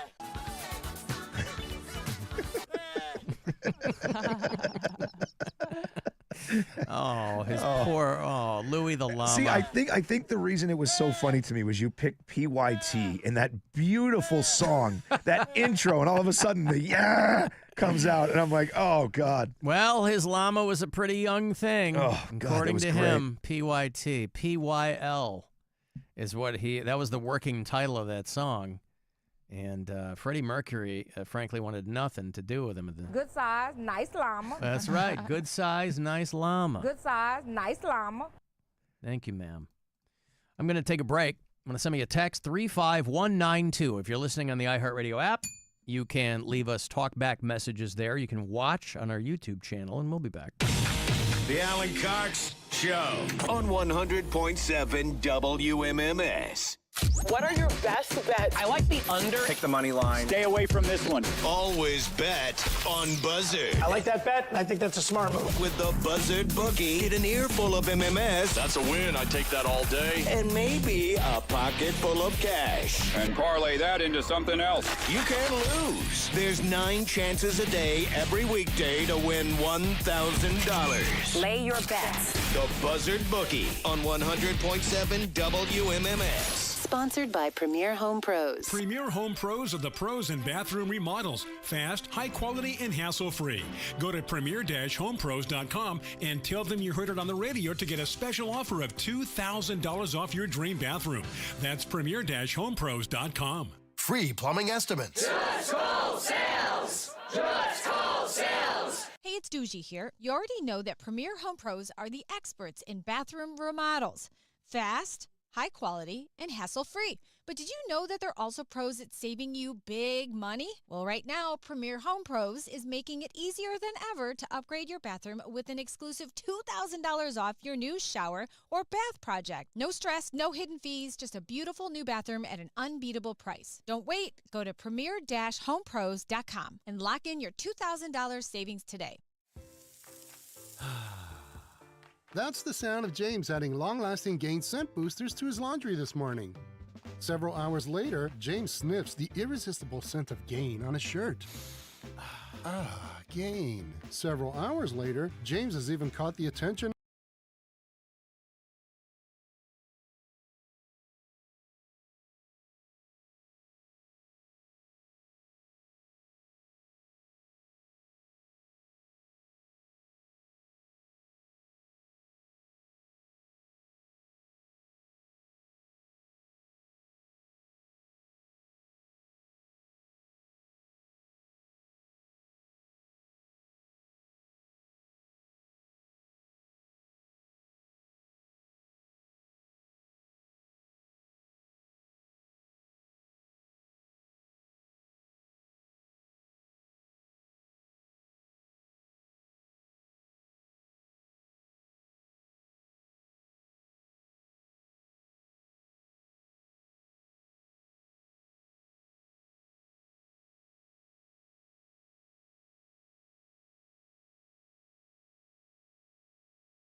35192. Want to send me a text?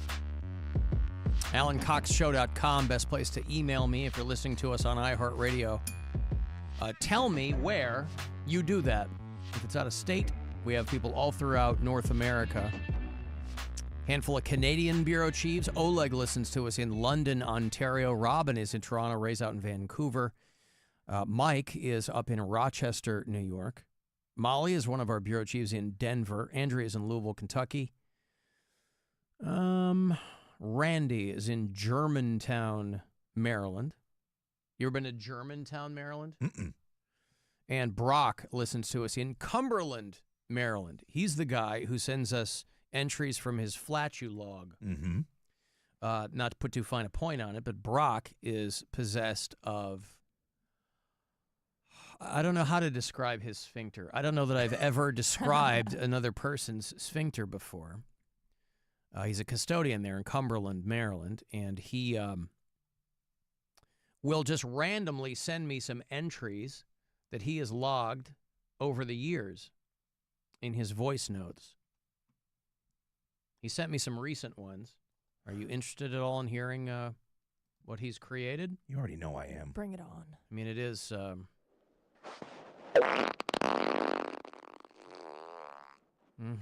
mean, that one tells a story. Sure does. I guess they all do.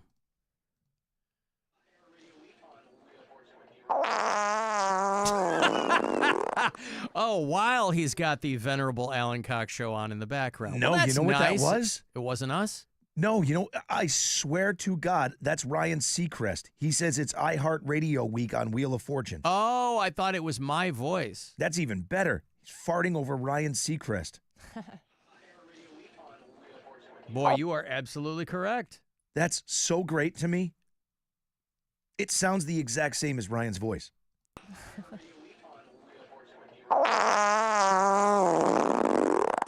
So that's pseudo-recent. That's within the last couple of weeks. I guess so. Yeah, iHeartRadio Week was probably 3 weeks ago over there on Wheel of Fortune. Yeah. It's iHeartRadio Week. So during Wheel of Fortune, this guy's like, I got it.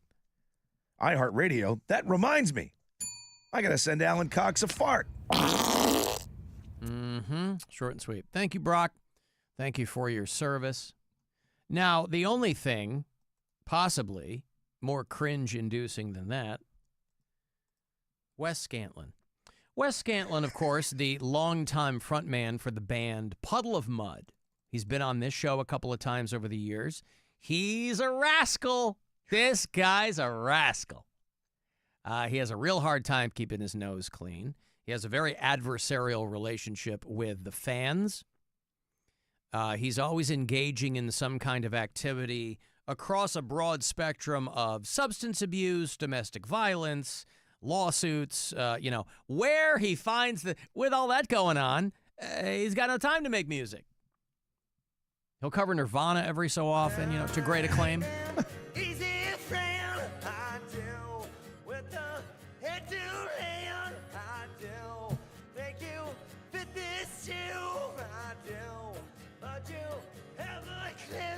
Oof.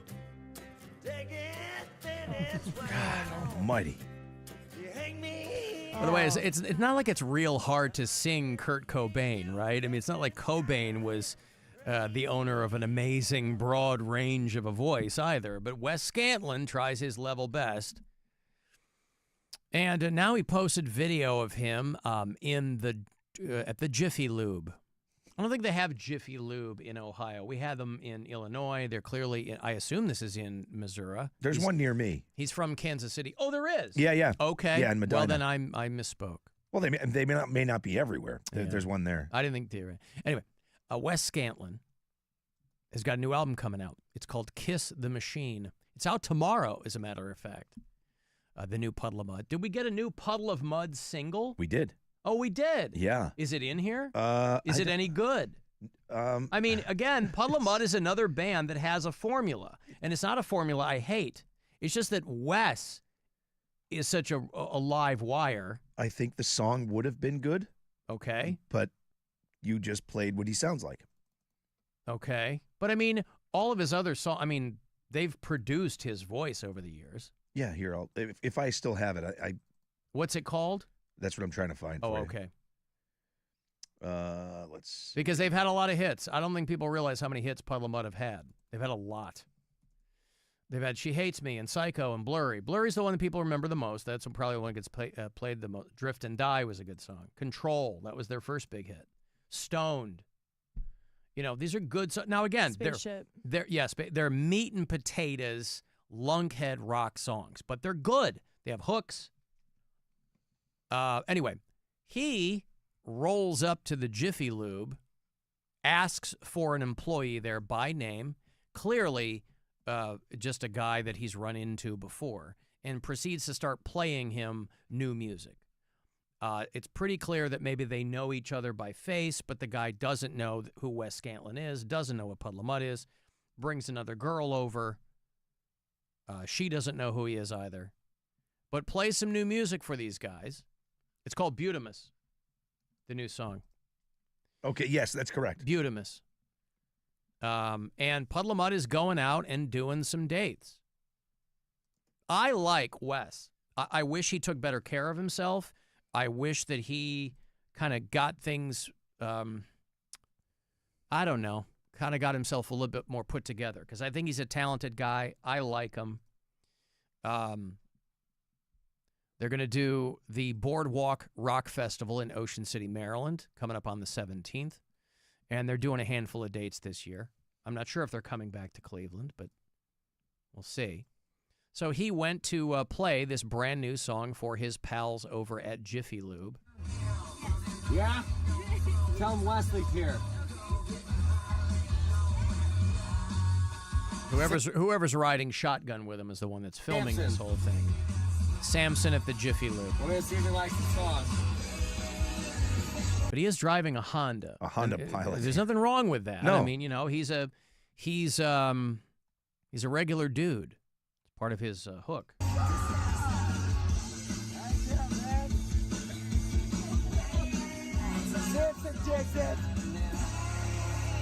So he's blaring it out of his car, and the guy that he kind of knows walks over, and he goes, "Hey, here's the new song that I'm working on." Look, man, last time, dude, you guys messed everything up, dude. I'm just kidding, dude. I'm a singer. This guy's like, "Bro, do you want just an leave me oil change or alone. what?" I'm a singer, Wesley from Puddle of Mudd, the band. I've never heard of it. Okay, well, you have now. Okay, hold on. Let me see. This is real. I'm gonna go to it right now so you can hear it. It's actually pretty dope. Well, is this about us or something? No. This is a good song. We're doing promotional video. I got 180 million. Yeah. 375 million. Oh, my bad. So that's how they know that he's legit, at least. You know, he's not some scrub. I mean, he looks like it. But at least when you come through and you go, and she's watching it on YouTube, and she's like, "Oh, you've got 175 million views on this song." We're doing a promotional video. Oh, God. Well, I don't know. I think it's funny. But oh, it's funny. Yeah, but it's also cringe as hell. It is, because I'm not sure. You know what? And some people are prone to doing this. If you go to any kind of business establishment on a regular basis, you might see the same people working all the time, and some people get it in their head that now they're like pals with those people. And that's what it feels like with this Samson guy, that Wes Scantlin has been through there before, and he goes, "Hey, I sing in a band called Puddle of Mudd." Obviously, I don't know the backstory. Tell him Wesley's here. Right, tell him Wesley's here. Just one. A lot of awkward fist bumps. You know. One jam. I know this song. Yeah, that's me. Oh, what? Oh, I see that. Yeah, see, everybody knows Blurry, right? She's watching Blurry on her phone. Hey, baby doll. Wait, where my phone at? Go get it. That's me, man. Pocket. Hold on. I don't know why they ain't playing, girl. Can I get a picture with you for real? Of course, man, for reals. Hell yeah, man. What's going on? All right. Wes is like, finally a white guy showed up. I'm tired of explaining Yes. myself. You know, the bald guy with the gray beard, like, "Hey, Puddle of Mudd, man." It's actually it's on your Spotify if you have that. You can. Mm-hmm. It's there. I Anyway, didn't bring it in the system he yet. pulls through the Jiffy Lube and plays the new song for everybody. And the guy with the beard comes out and likes it. Yeah, and again, he's an affable guy, so it's not terrible by any means. It's just it's fine. Puddle of mud. Not anything we need.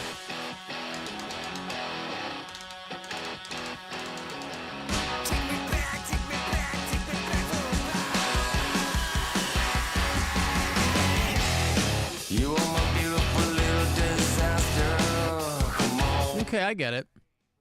Kiss the Machine is the new album from Puddle of Mud. It will drop tomorrow. And they have hung on, boy, by the skin of their teeth. I mean, the knock on Wes for a lot of people in the early days is that he was too much of an opportunist to make a lot of friends. Yeah. Because Puddle of Mud was, I think, the first band that Fred Durst signed to his label. He met Wes Scantlin, or Wes passed him a cassette. And listen, you gotta hustle. But Wes had put together essentially like the best bar band in Kansas City, and they were Puddle of Mud. And when he passed the tape to Fred Durst, Fred goes, "This is great. We need to get you a real band." So these guys that were with Wes in Kansas City, who probably were like, "Oh my God, we're going to make it," he blew them all out and took the guys that Fred gave him. And so obviously that's not going to you're not going to keep the friends that you came up with, but whatever. It's rock and roll, baby. You got to do what you got to do. But they have hung on by the skin of their teeth, boy. Through everything else, that band has ended up with a 25-year career and a lot of hits. So I just wish Wes took better care of himself. And I wish that he stayed out of trouble. Well, that's more the thing. Always in some kind of scrape. I mean, the guy's a little bit younger than me. And it's He's always not a young buck, domestics. Like, well, yeah, it's right. Like, if you're going to, I mean, come on. Grow up. I mean, he still goes out, by the way. I mean, he's got friends. He still goes out occasionally when Jerry Cantrell does solo tours. Scantlin will go out with him, play guitar, sing some songs. But, I mean, yeah. The biggest part of his Wikipedia page is legal issues and controversies. If you've been in a band for 25 years, you don't want that to be the... Right. You know, Yeah. You don't want that to be the stuff off stage. You don't want it to be the biggest part of your... That's what you're known for. Because infamy can only get you so far. It's not 1976 anymore, right? You get to the point where, like, you're infamous for this kind of stuff. People aren't, like, lining up to work with you. They're going to try to avoid you. Scantlin and his then fiancée, actress Michelle Rubin, were arrested for allegations of domestic violence. That was 2002. So he's dating actresses. He's hot on the scene. 2004, during a show in Toledo, Ohio, walked off stage mid-show because he was too drunk. 2012, arrested for drunk and disorderly on a Boston to L.A. flight. The plane had to make an emergency landing in Austin because he was hammered. Domestic violence with his ex-wife in 2013. Threw a microphone and a beer into the audience at a show in Dallas. Arrested at Denver International Airport in 2015 after taking a joyride on a baggage carousel. All of those things, rock and roll. Right? They are, but it's not 1976 anymore. But I'm saying those things you could write off as rock and roll incidents. Yes. Domestics, no. Punching your wife is not rock and roll. Mm-mm. Arrested for drunk and disorderly at the Milwaukee airport. Arrested after leading sheriff's deputies on a high-speed chase through Renville County, Minnesota. Felony charge of fleeing a police officer. Arrested for a DUI in Sturgis, South Dakota. That was probably around the big bike ride, yeah.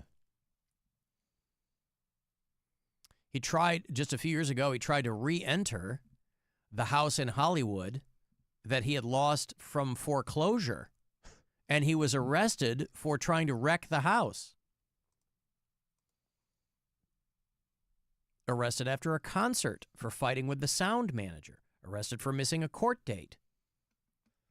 Arrested for being drunk on a flight again. Arrested after neighbors called the police after seeing him rig a fake bomb onto his car to deter thieves. They called the bomb squad out, and the 4 surrounding buildings were evacuated. Arrested at LAX for trying to board a plane with a BB gun.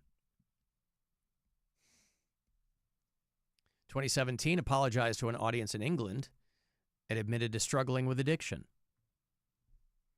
Arrested for trespassing again at his former Hollywood home that he had lost due to foreclosure. This is years down the road. Just see him sitting there like, And you know what? Threatened the new homeowner.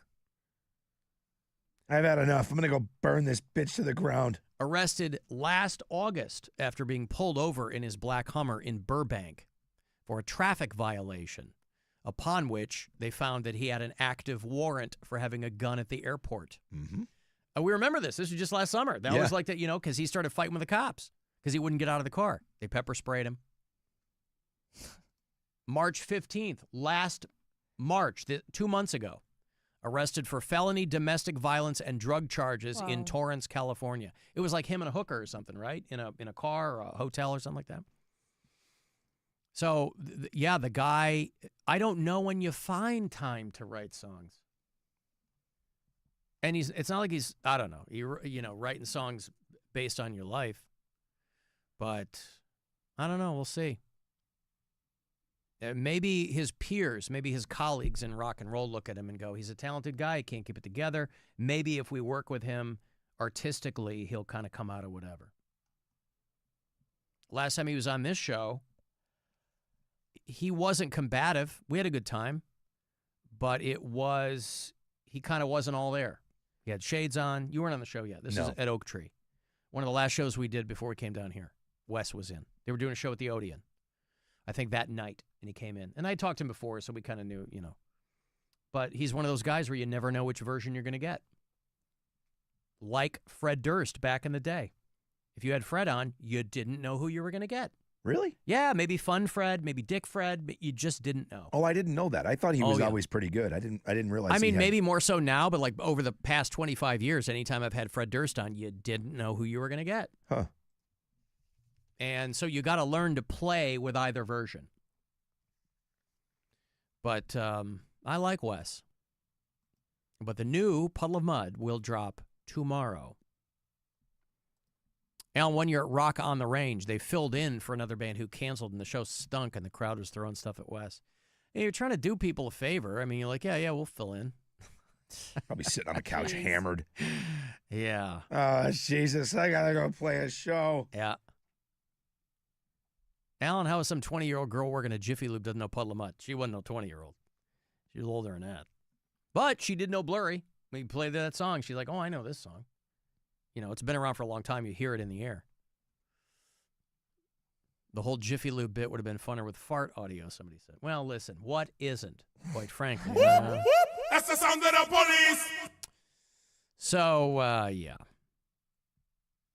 I hope that, I don't, they said that they're doing some dates in 2025. I don't know if any of them are in Cleveland. I haven't heard of anything yet. No, but they've been around since 1991. Long time for Puddle of Mud. No, upcoming tour dates, just a handful of them. May, June, July, September. Maryland, New York, Arkansas, Arizona. Mostly like bike rallies and festivals. And people are just scared to put him on that opening slot, you know what I mean? I'm sure he could still go out and do a great tour for someone, but he just can't keep it together to do it. Yeah, so we'll see. They haven't toured in a year. So, no, I'm sorry. No, okay. They got the 32nd annual Crawfish Music Festival. They just did that a few days ago. That was down in Biloxi, Mississippi. And they're doing some casinos and, because you figure to some degree an artist like that will bring in the looky-loos. I believe that's the industry term. Yes. People who wonder if they're going to see a meltdown. And with Wes Scantlin, you just might. Maybe he's one of those guys who thinks that his superpowers are that he's so unpredictable. And there's a degree to which that's true. Well, I think that's going to help him sell some tickets, right? Like, to Sure. your point, that's going to be the unpredictability thing. And it's not like he's been kicked out of rock and roll. I want to He be still at the puts show. stuff out, and want to be at the show where Wes completely loses it. No, I want to be at a show where he comes out and he's well behaved and perfectly. That would throw people off more than because if the guy melts down, they go, "Yep, here he goes again." If he came out and he cut his hair, he just shows up and he's he's polite to everyone, sober. Thank you guys so much for coming out. You know, I've done a lot of personal reflection lately. That's I've really right. looked a lot at myself, and I've realized that I just need to come out here and be the old Wes. Come out and play for you. So we're going to start with a nice hymn, one of my favorites from my church days. Yeah. Like, you know how the J-dubs are set down here on the corner by Heinen's? It'd be funny if he was standing out there with them. Have you heard about the Good Word? Handing out copies of Watchtower. Wearing a shirt and tie. Yeah. Hair parted in the middle. Boston to L.A., but they landed in Austin. What the hell kind of flight plan is that, somebody said? Well, yeah, I mean, they emergency landed in Austin, but that sounds like a perfectly normal flight plan for the way some of these planes are routed. Yeah. Our flight back, I went nonstop to Orlando from here on my way down, but on the way back, we went Orlando to Chicago Midway to Cleveland because Midway's a hub, I guess, for Southwest. I don't know. But there's all kinds of weird flight. I like nonstop. I will pay for nonstop. I don't need Atlanta to Provo, Utah to Boston. Like, the hell is that? Yeah, that sucks. Ugh. Anyway, I hope Wes. Did you hear that? I hope that. What's that? My stomach? No, is that you? God, that was my. Yeah, I didn't. That wasn't a fart. That was just my stomach growling. What kind of bowl did you get? Was it the Thai bowl? It wasn't. It definitely wasn't the bowl. This started. Gotcha. Yeah. The food was just to make up for missing stuff. Did you hear that? I cannot believe how loud that was. My. So hard, she died, but I'm not gonna cry. She farted so hard, she died. I'm not gonna lose much sleep, but she died doing what she loved. Now she's blasting for the angels above. She's blasting for the angels above. She died. Gonna cry. Right, okay. Hey, how about Streetlight Manifesto? That'll get your tummy all rumbling. You like ska punk from the 90s? Streetlight Manifesto still doing it. And they want to come do it for you. They're going to play at the Agora. Friday, August the 29th. They're on the Place Behind the Stars tour. AgoraCleveland.com for all of the details. I will also throw in a couple of tickets for you because you have to win your way in for the Buzzard invite-only show next Friday night. With Wolfie Van Halen's band Mammoth. Big band in a small club. We're going to have them at the Foundry in Old Brooklyn. So a couple of tickets for that. Join us next week and then tail end of August. Streetlight Manifesto at the Agora. Good luck, Caller 10. These are yours. 216-578-1007 or 800-348-1007. Gotta keep holding on.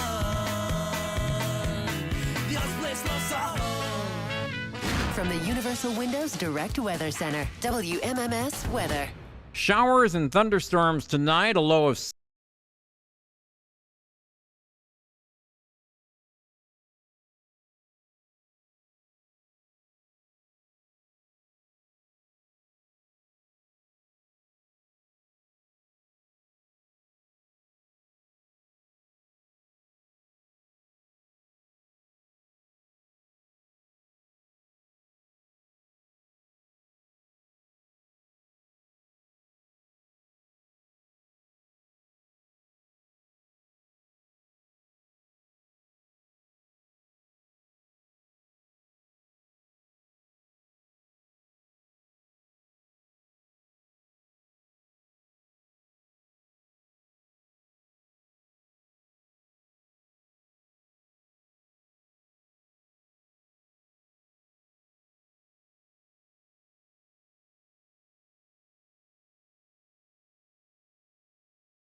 Open your free iHeartRadio app, search Classic Rock Live, and make it a preset now. Flowers wilt. Loved ones pass. Memories fade. But this thing just seems to go on forever. The Alan Cox Show. On 100.7 WMMS.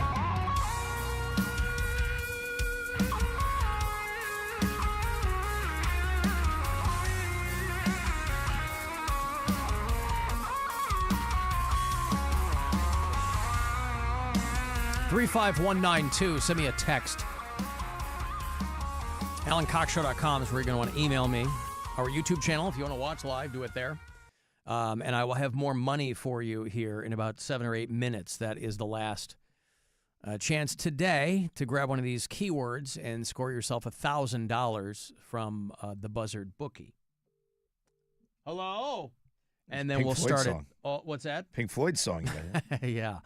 And then we will begin it all over again tomorrow morning with RMG. I will have more tickets for you next week, by the way, for the Cleveland Funny Bus. I haven't been mentioning this, and people have been asking me, and I keep forgetting. But we do every Wednesday in May. This is our 34th season, I think, with the Cleveland Funny Bus, and it's super fun. I'm your host again. I'm not your tour guide, though. There is a distinction to be made. If you've joined us before on the Funny Bus, you know what's up. If you haven't, you should. It's a lot of fun. Cleveland Funny Bus, they do this all year long. It's a couple hours long, and you get a tour through very interesting neighborhoods, and and local comedians are your tour guides, and they're very good at what they do and very funny. I'm just there to host. We do Wednesdays in May with MMS, and I'm there. We dick around, have some pops. It's great. It's BYOB. You can bring your own, but we start off at Collision Bend in the Flats. Leave from there, get back there. And so our very first go-round for 2025 will be this coming Wednesday. So I will have passes for you Monday and Tuesday. Otherwise, go to funnybus.net and look into it. All the information should be there. But they sell out quickly. So get over there and look around, and hopefully I will see you on the Funny Bus for our maiden voyage over the Alan Cox Show on Wednesday. People asking me, Alan, did you see the guy fall at PNC Park? I sure did. Did you see that? That poor kid. Holy, was it a kid? I don't know if it was a kid. I just said wow. kid. I know it was well, a guy. yeah, I didn't. Kim, one of our bureau chiefs in Pittsburgh, sent me that. Somebody fell 21 feet from the upper deck there. I'll show it to you. If you're watching the live stream, he just he's reaching for a ball, yeah? Just reaches over and flops down, and you kind of have to look closely. I don't think there's sound on this. You see him? Yeah. Flop, just fall over, and then they run out and go That's get like him. life-changing. Oh, it's yeah, the it's EMTs. life-ending, really. Yeah, Yeah, or EMTs that. ran out there and went to help him, but he kind of flops himself over and does a couple of somersaults, and then just ragdolls onto the field, and then they. It was the landing. Things that will never happen again. It was what? It was the way that he landed. They're saying he broke Yeah. a lot of stuff. Wow. Pirates officials, players send prayers after man falls 21 feet from the stands at PNC Park. Players were all shook up. It was Of course. It bad, was man. heavy duty, Yeah. man. Yeah. This was last night. Buccos were taking on the Cubs. And, yeah. Fan falls from the Clemente wall, as it were. Andrew McCutcheon hits a 2-run double in the 7th. Put the Bucks ahead 4-3, and it was that point the players saw people waving frantically for medical personnel. And, 20-year-old Kavan Markwood, a 2022 graduate of South Allegheny High School. Wow, that's sad. Described him as a hardworking, highly resilient young man. He's going to need that resiliency now, said his father. So, he had taken off his shirt and poured a beer on himself. Now, you don't do that with your first beer. No. You do that with probably your 6th or 7th beer. Cubs manager Craig Counsell both alerted the umpire crew, and Derek Shelton, who's the skipper of the Pirates right now. And, yeah, that's a wild piece of video, though. All the ball players took a knee. Like everybody was shook up, man. That was crazy. And yeah, kids in critical condition. Thank both our medical staff, the Cubs medical staff, EMS, everybody that got to the gentleman. Even though it's 350 feet of wire or whatever it is, I mean, the fact of how it went down and laying motionless, while the play's going on. I mean, Craig saw it, I saw it, we both got out there. I think the umpire saw it. Unfortunately, because of the way the ball kicked, it's extremely unfortunate. I mean, that's an understatement. Woof. Yeah, it's tough. Anyway, thank you, Kim. She's one of our bureau chiefs there in Pittsburgh, sent me that one. And Pittsburgh's really going through it. There's another guy who is in big, big trouble because he was taking money from people. This is a guy who owns a funeral home there in Pittsburgh. He was taking money from people to cremate their pets. And he made a lot of money doing it. Now, I don't know why you couldn't just cremate pets. This guy opted to just throw the animals in a landfill and take their money.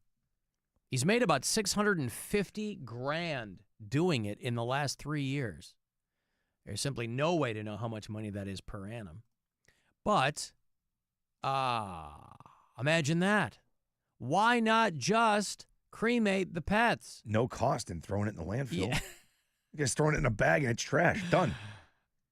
Yeah. If you But cremate then it, you got to pay. People like, don't people expect? Well, no, but if he owns remains? if he Give him a bag of dirt. Yeah, if he owns the Yeah. funeral home, I don't know why he wasn't just throwing it in there with everything else. The cost, I guarantee there's cost that has to go along with that. Just throw it in a bag, trash, done. Yeah, and but then give them fake remains. I don't understand what you're saying. I mean, he's already cremating people. Yeah. You throw, nobody knows if they're getting 100% grandma to begin with, Okay, right? Correct, yes. Yeah. So you throw the dog in there, you give him a couple scoops of ashes. I don't know why he didn't do that. Why take the animal to the landfill and throw it there? He's giving them someone's ashes. Yeah, I'm just assuming it's easier and doesn't have any cost associated. Must That was what I be. think. He made $650,000. Duping thousands of customers who came to him for pet burial and cremation services. Because, by the way, this is going to completely kill your legit cremation business. Nobody's going to come to you anymore. No.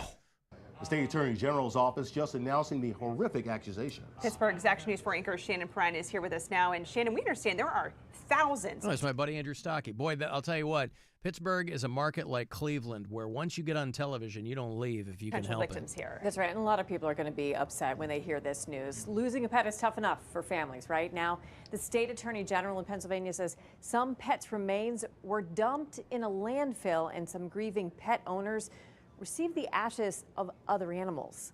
Pennsylvania AG Dave Sunday announced the arrest of Patrick. I don't mean to laugh, but it's like, how do you figure this out? Nobody knows the cremains that they're getting are 100% whatever. I mean, I'll be cremated. I don't care. 12 pounds of ashes for a 5-pound cat. That might have been a problem. Can you imagine when Cat fires up Mr. Bigglesworth? What's his name? Prince Paulie? Oh, God. Right? You're going to have him. How old no, is he? Harley, like the motorcycle. Prince Harley. There you go. Little Prince. Little Prince Harley. Are you going to have him cremated when he goes? I haven't thought about it. Don't make me think about it. Think about it right now, and I'll expect an answer in the next 60 seconds. He's got a long life out of him, right? He's a young cat. Yeah. He's going to be 3 in July, so. Right. He's like a 4-legged scrotum. Yeah, he's so amazing. But yeah, I guess I would. For my first cat that I had when I was like my childhood cat, she lived up to be 22 years old, and wow, I know, right? That's pretty crazy. That's And she was an literally growing up indoor-outdoor with a cat. Exactly. Yeah. And how old is Prince Harley? He's about to be 3 in July. You won't have to make this I won't decision have for a to- long time, but get ahead of it.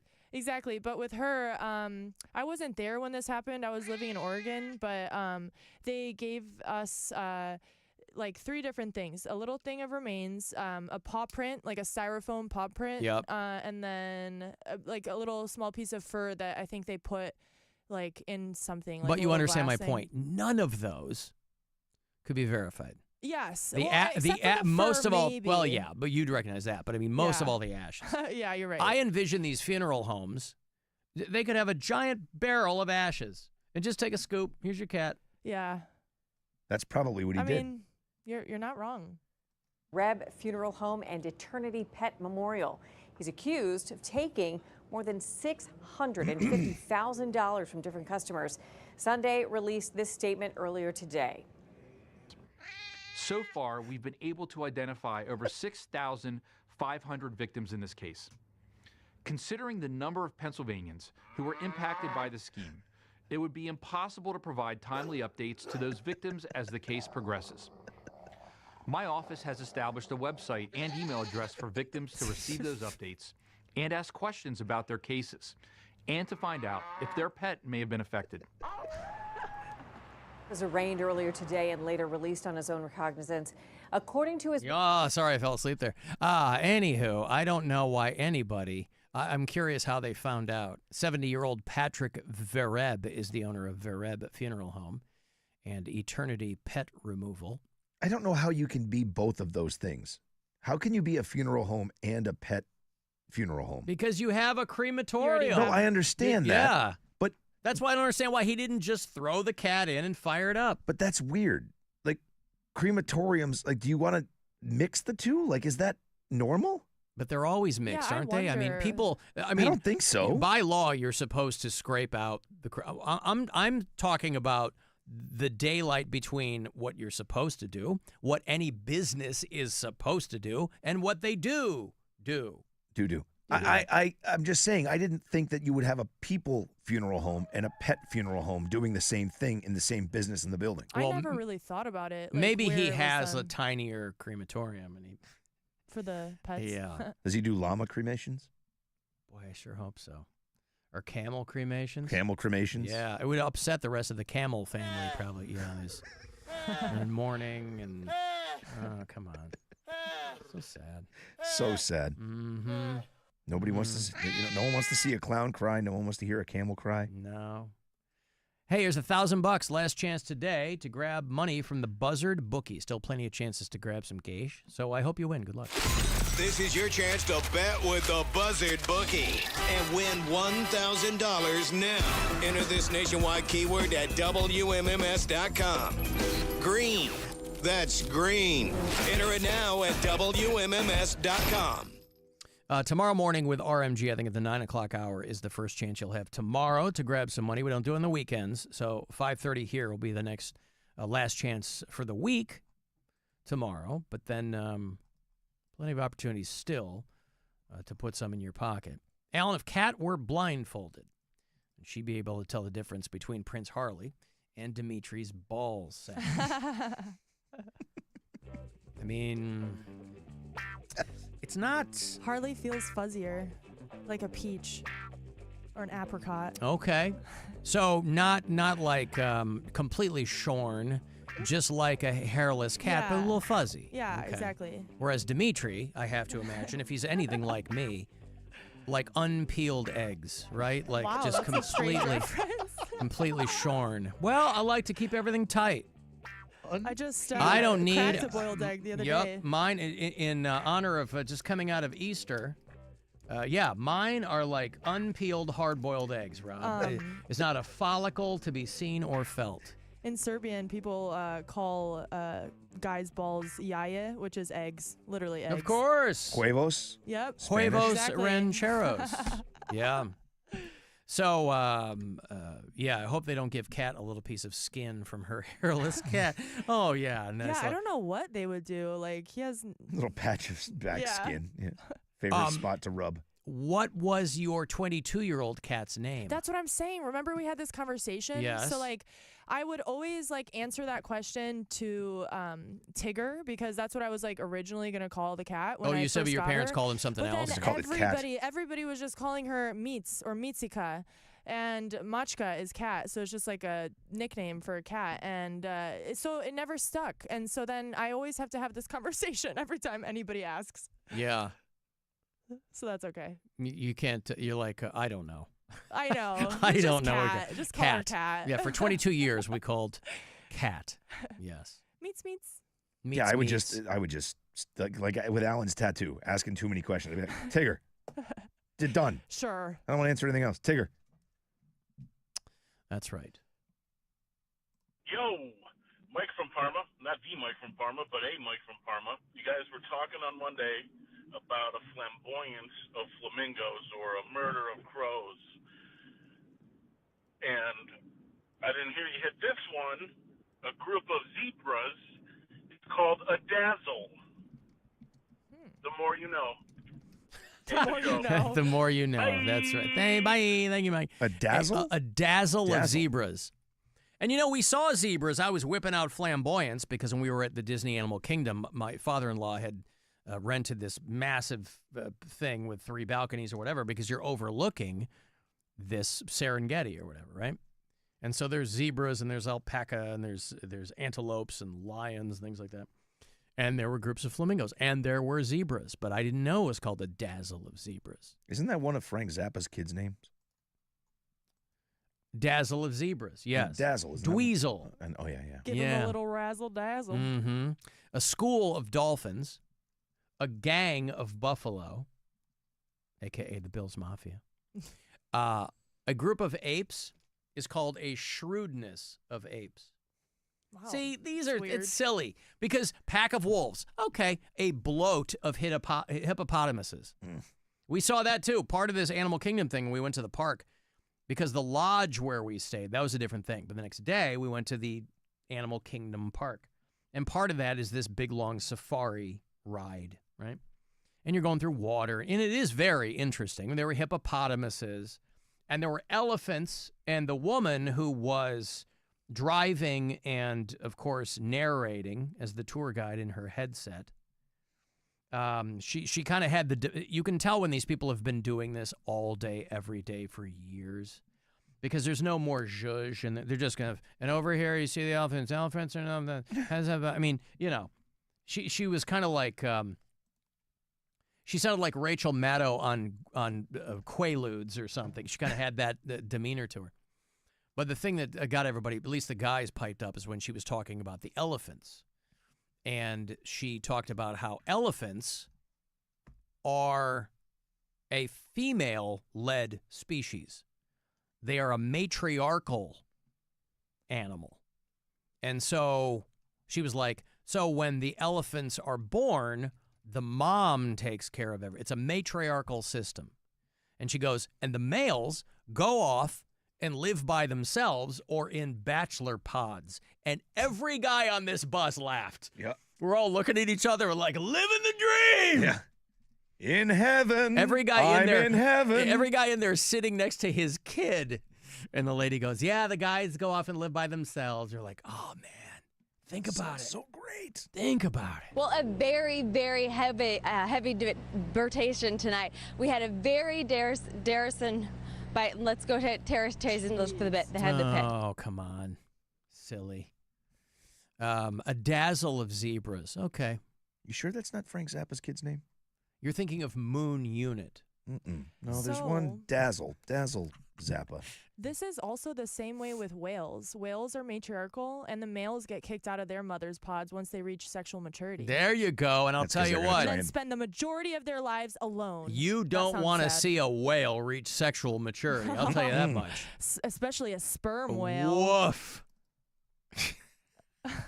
We know murder of crows, a convocation of eagles. Black smoke means they've picked a new eagle. A parliament of owls, school of fish, pod of dolphins, a shiver of sharks. I like that. A shiver of sharks. I did mention gang of buffalo, didn't I?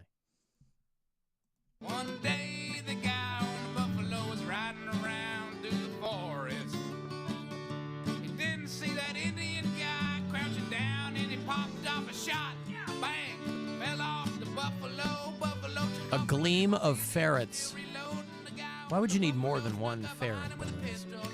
A mob of kangaroos, because they're always fighting. Probably. I gotta take a break. Isn't something a gaggle of geese? It is geese? Yeah. Did you already say that one? I did not, but I'm pretty sure that's what it is. I just remember hearing gaggle. A gaggle.